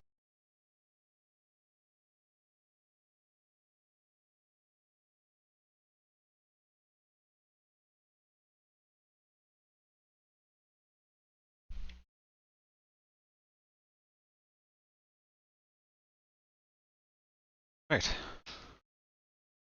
Here's the pulley assembly.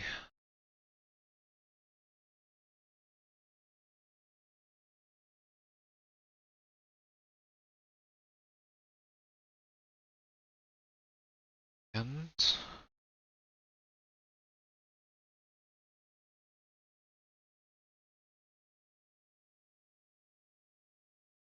the top.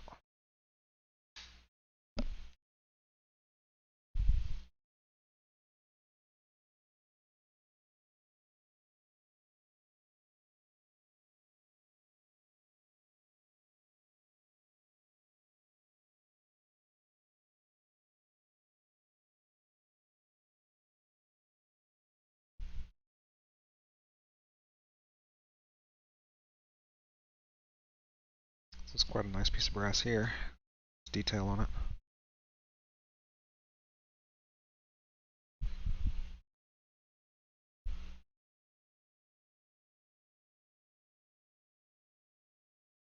Some cleanup.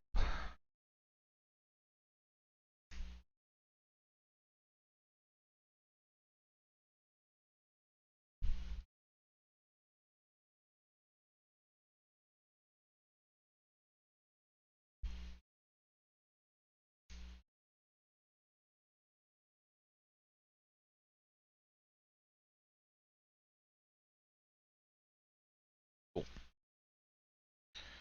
Alright, so we've got the main components for one of the two launchers.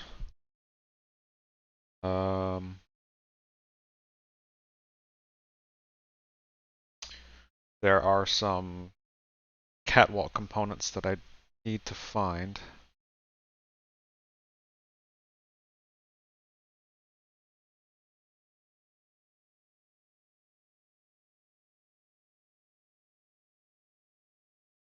Etched parts 1. Where is etched parts 1? Oh, back on the smaller front. So I'll come back for these in a minute, but these pieces here I need to also add those, but that after we get the main catapult assembly complete. Got a 6-foot long desk here. You'd think that'd be enough space, but it doesn't feel like.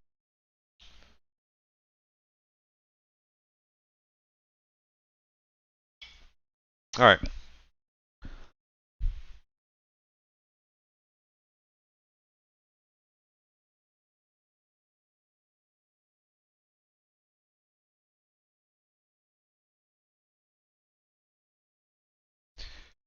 So one thing that needs to happen is that, so this is the top.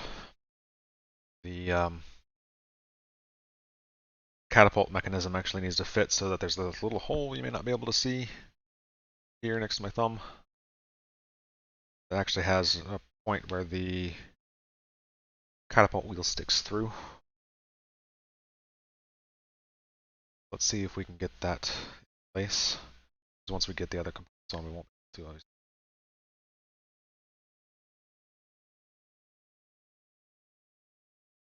So this needs to fit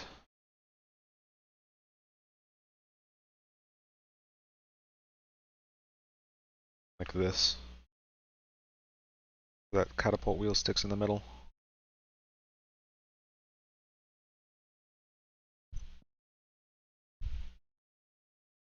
It's going to be challenging.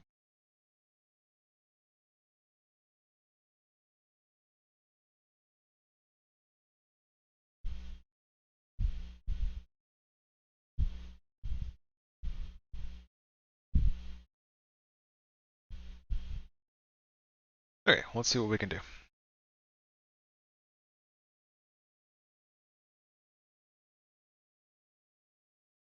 Not gonna run glue down the entire edge.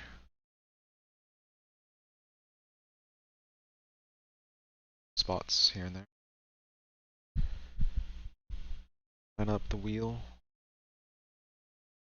Its receptacle.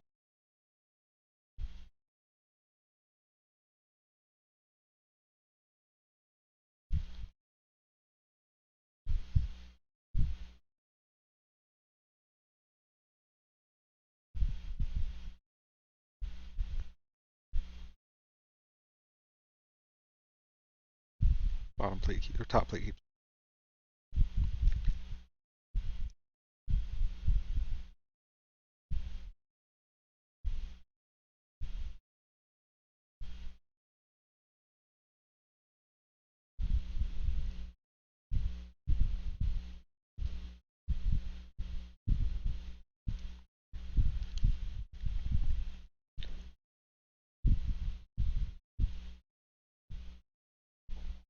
Almost does it.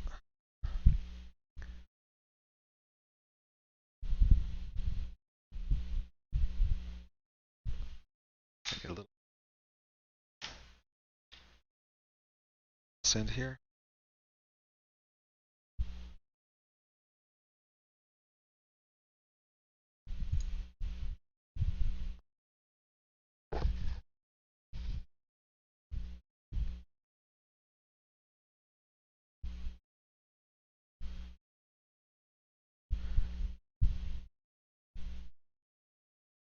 Might have done it, folks. We might have done it, folks.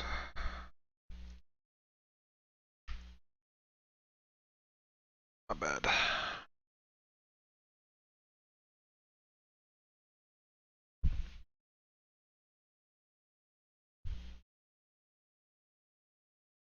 Probably should have done. I think this, yep, this side needs to be bent down. See if I can do that without popping off. Just down.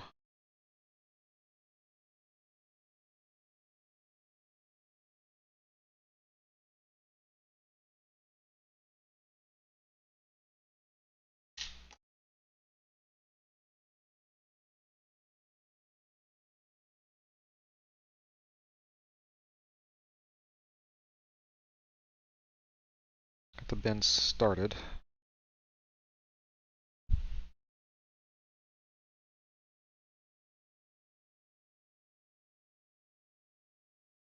So it already had a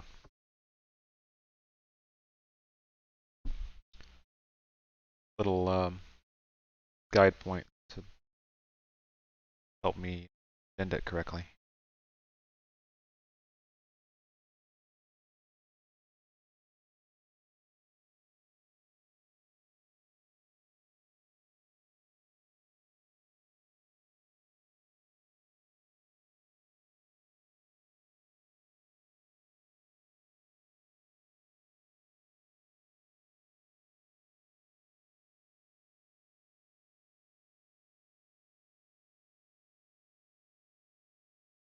See if that lines up with side pieces in a moment here.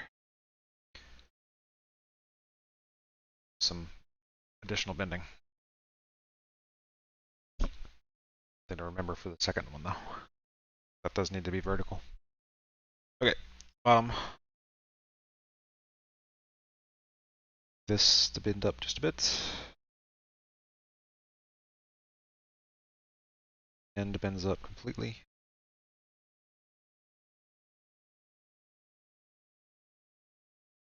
It's my edge here.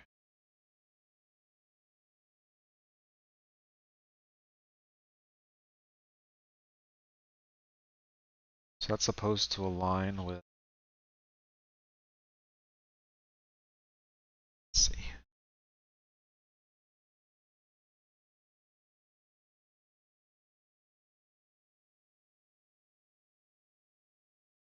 So align with this.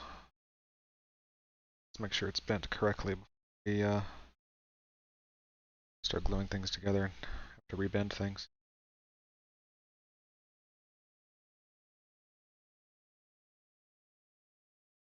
It's pretty darn close.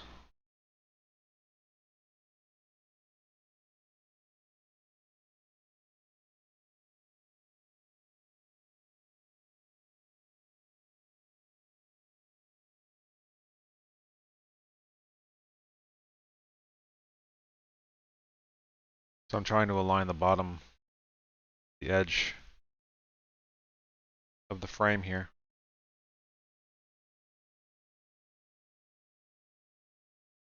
I've just about got it. So, a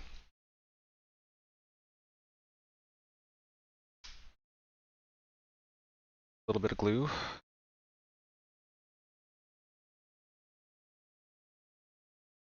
Side here.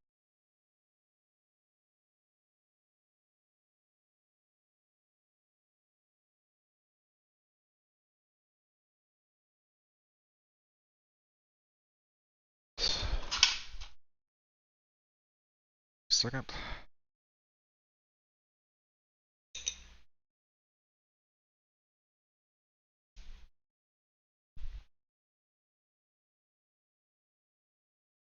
some glue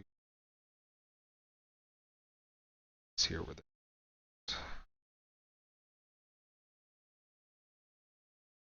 See if I can get this on there.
It's gonna be nice.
Might have a little finagling with it, but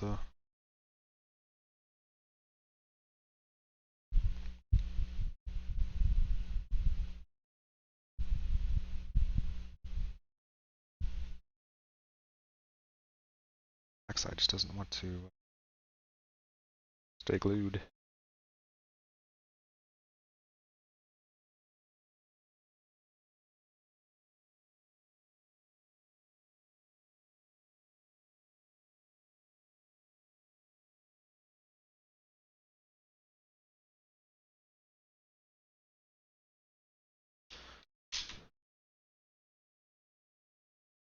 Same thing on the other side.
Sorry, why not?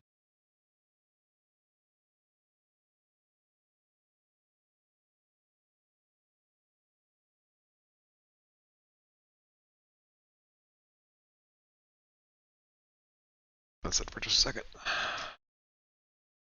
Crack my back by sitting backwards. Oof.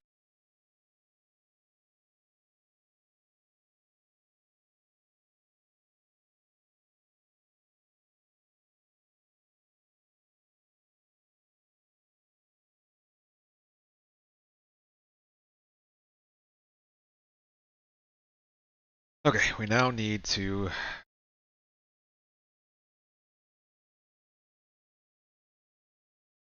have the top attached to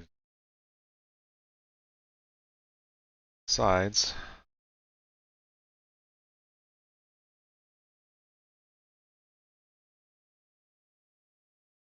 So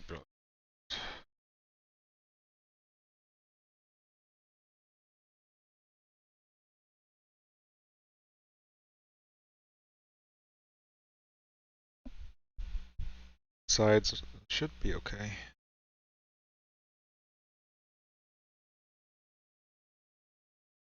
Basically need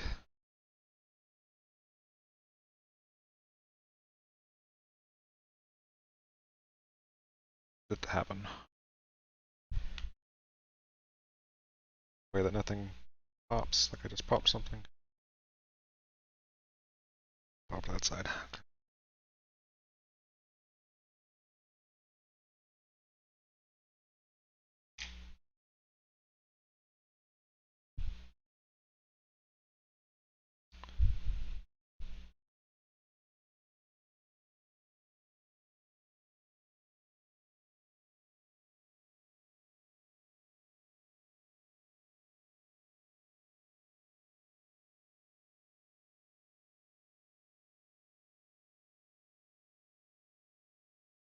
To get out the accelerator because it stinks, but we'll see if I can do this without it.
Trying to see how this is supposed to line up before I get glue in there.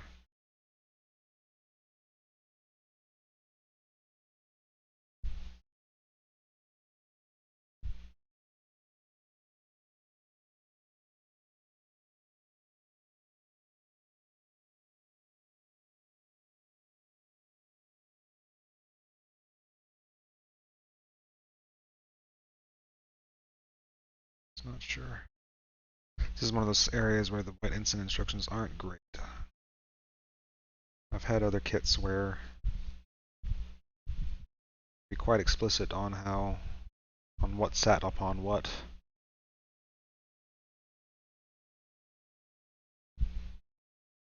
Though.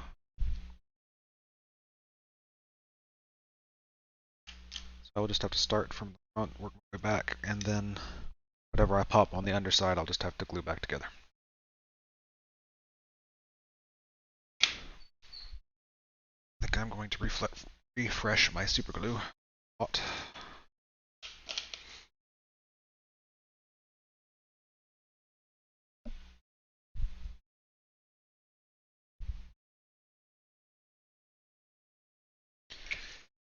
a fresh toothpick.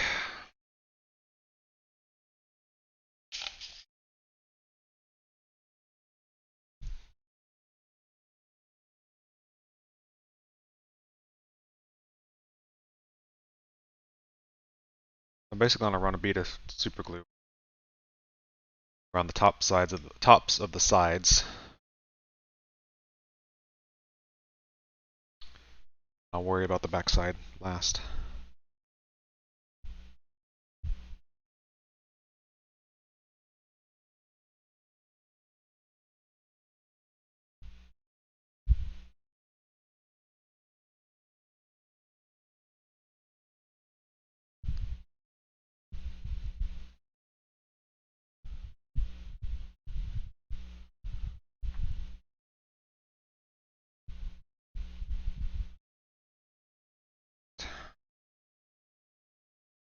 There goes something.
This is not working.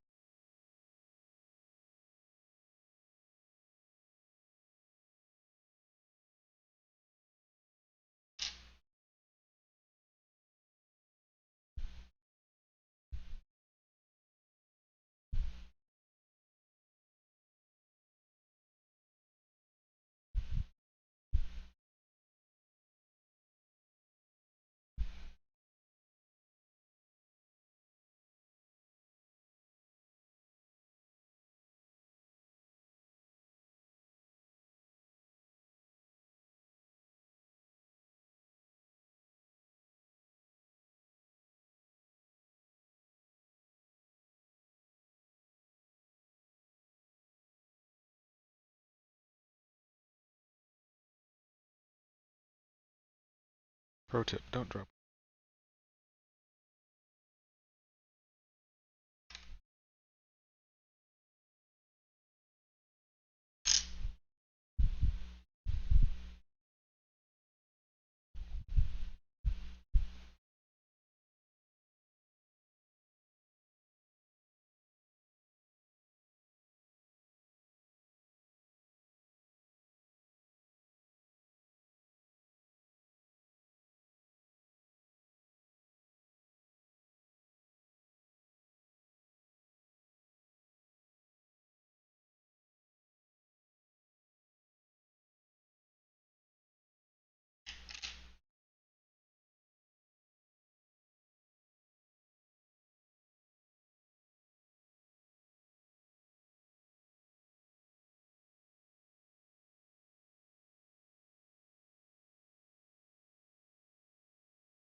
Sorry for the radio silence here. This is a lot more difficult than I expected it to be.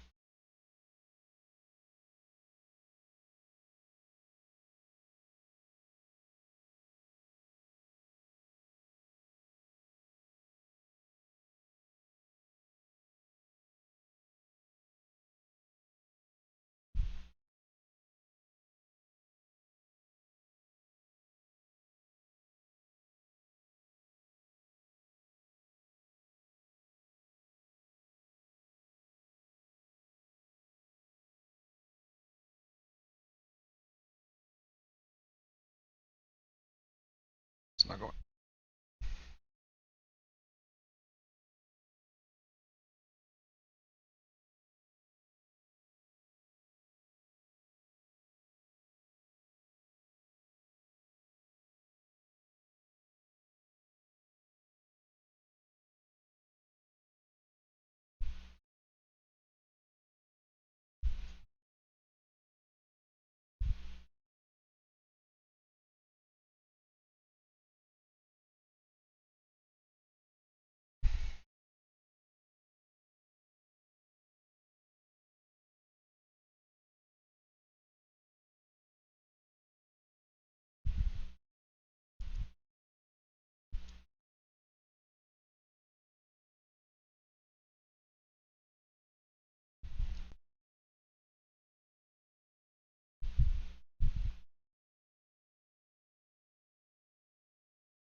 Disappointed with this.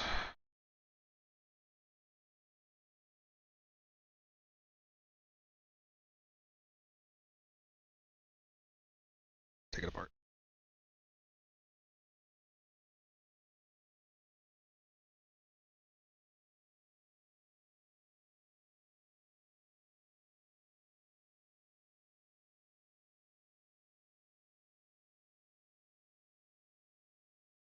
It's going to be.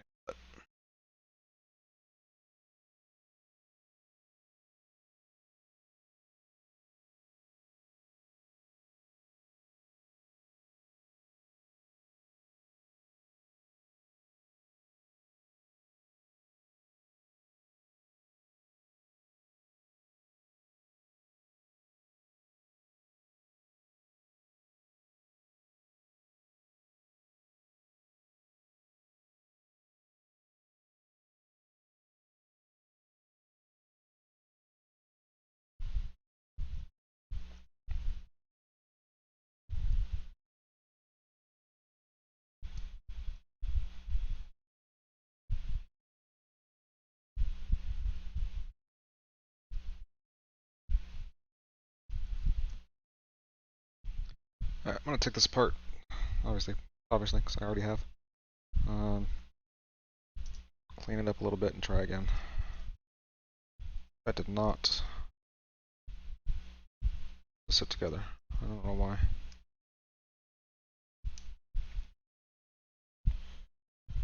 That was not doing what I wanted it to do. That's unfortunate.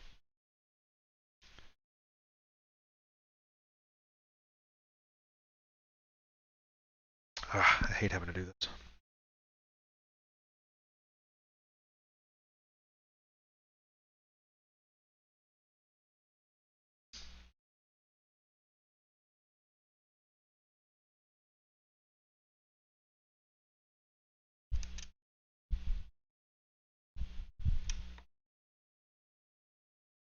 Again, it's just not really clear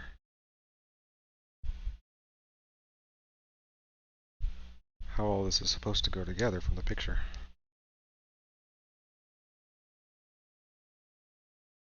At least to me. Somebody smarter than me. My little brain is having problems.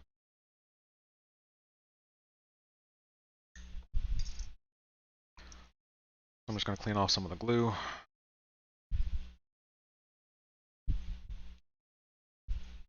Try again.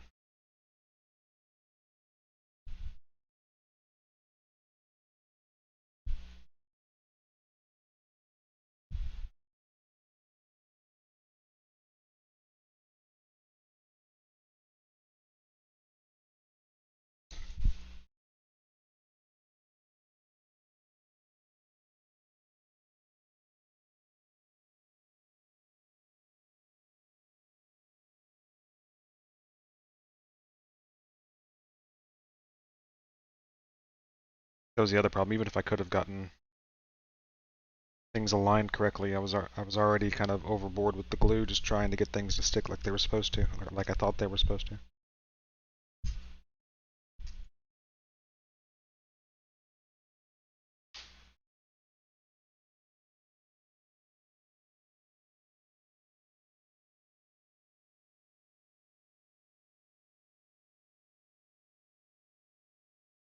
Gives me a chance to bend this vertically like it's supposed to be. So there's that.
I almost wonder if I should start with the top to the bottom.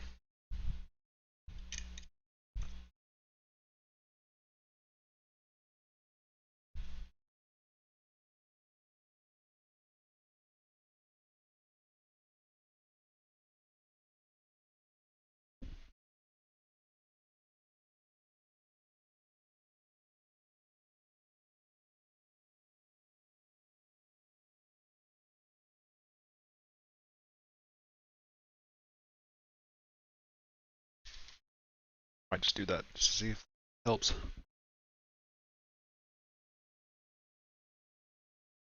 Because the top doesn't really have any guide to it. Make it easier to put that in there.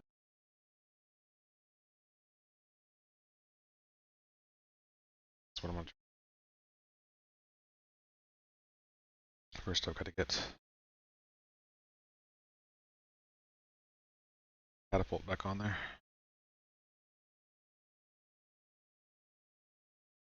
And straighten it up. So it got a little bit. Seemed like it was getting compressed in there. It wasn't room with the right angle.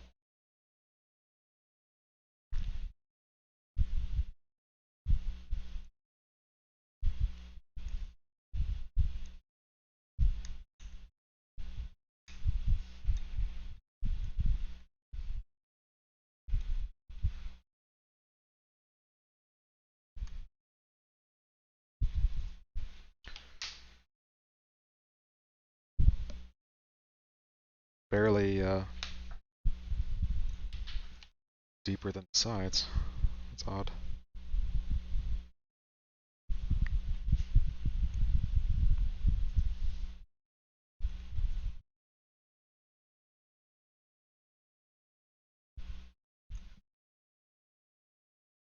So my camera's not in the wrong spot. Let me move that over.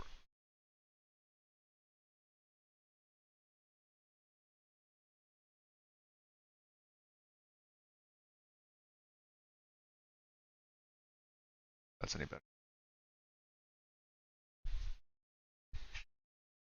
Okay, I think I'm gonna do this in the reverse order.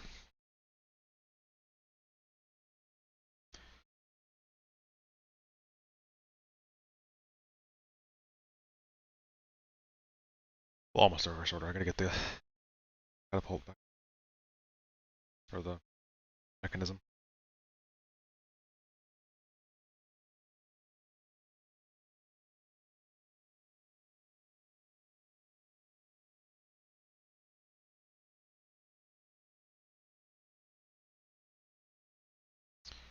Doesn't always go smoothly.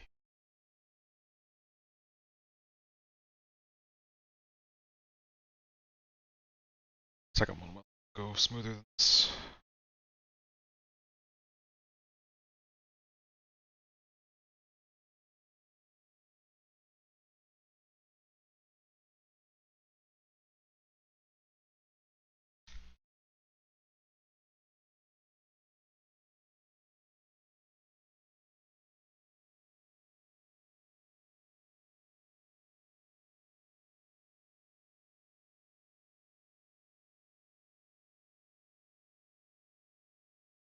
Okay, take two.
build.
Probably what I have to do on this two catapults is use some of my joint filler just to fix my errors here, but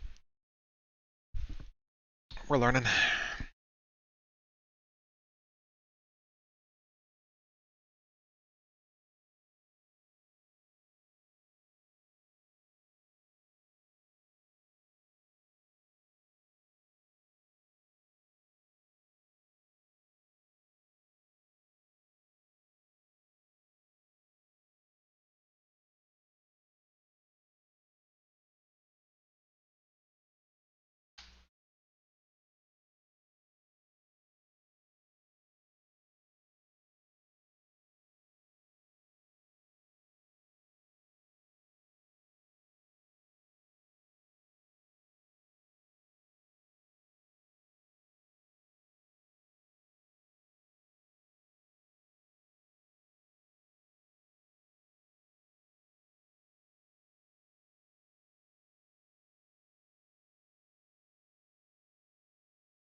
Not working.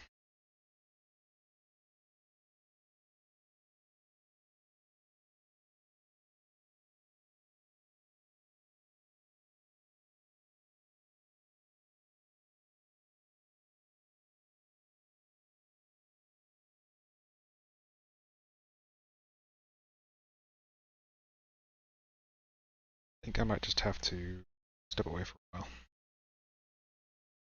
Starting to make mistakes and get frustrated, and it's not a good recipe.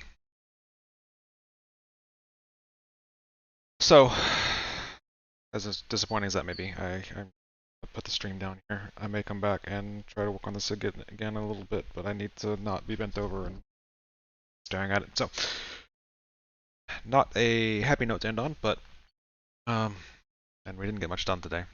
But we will pick up another time, and I may keep playing around with this catapult today, and then do another catapult on stream this time.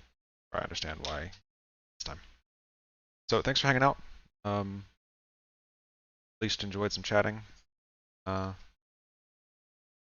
We will catch you next time. It's probably going to be next weekend, if I had to guess. But we'll see how it goes. Want to see when I'm going live? You can follow me here. You can catch me on Twitter. I'm Johnny5 or YouTube if you stuff. So thanks for hanging out, and we will catch you next time. Loud transition probably coming in.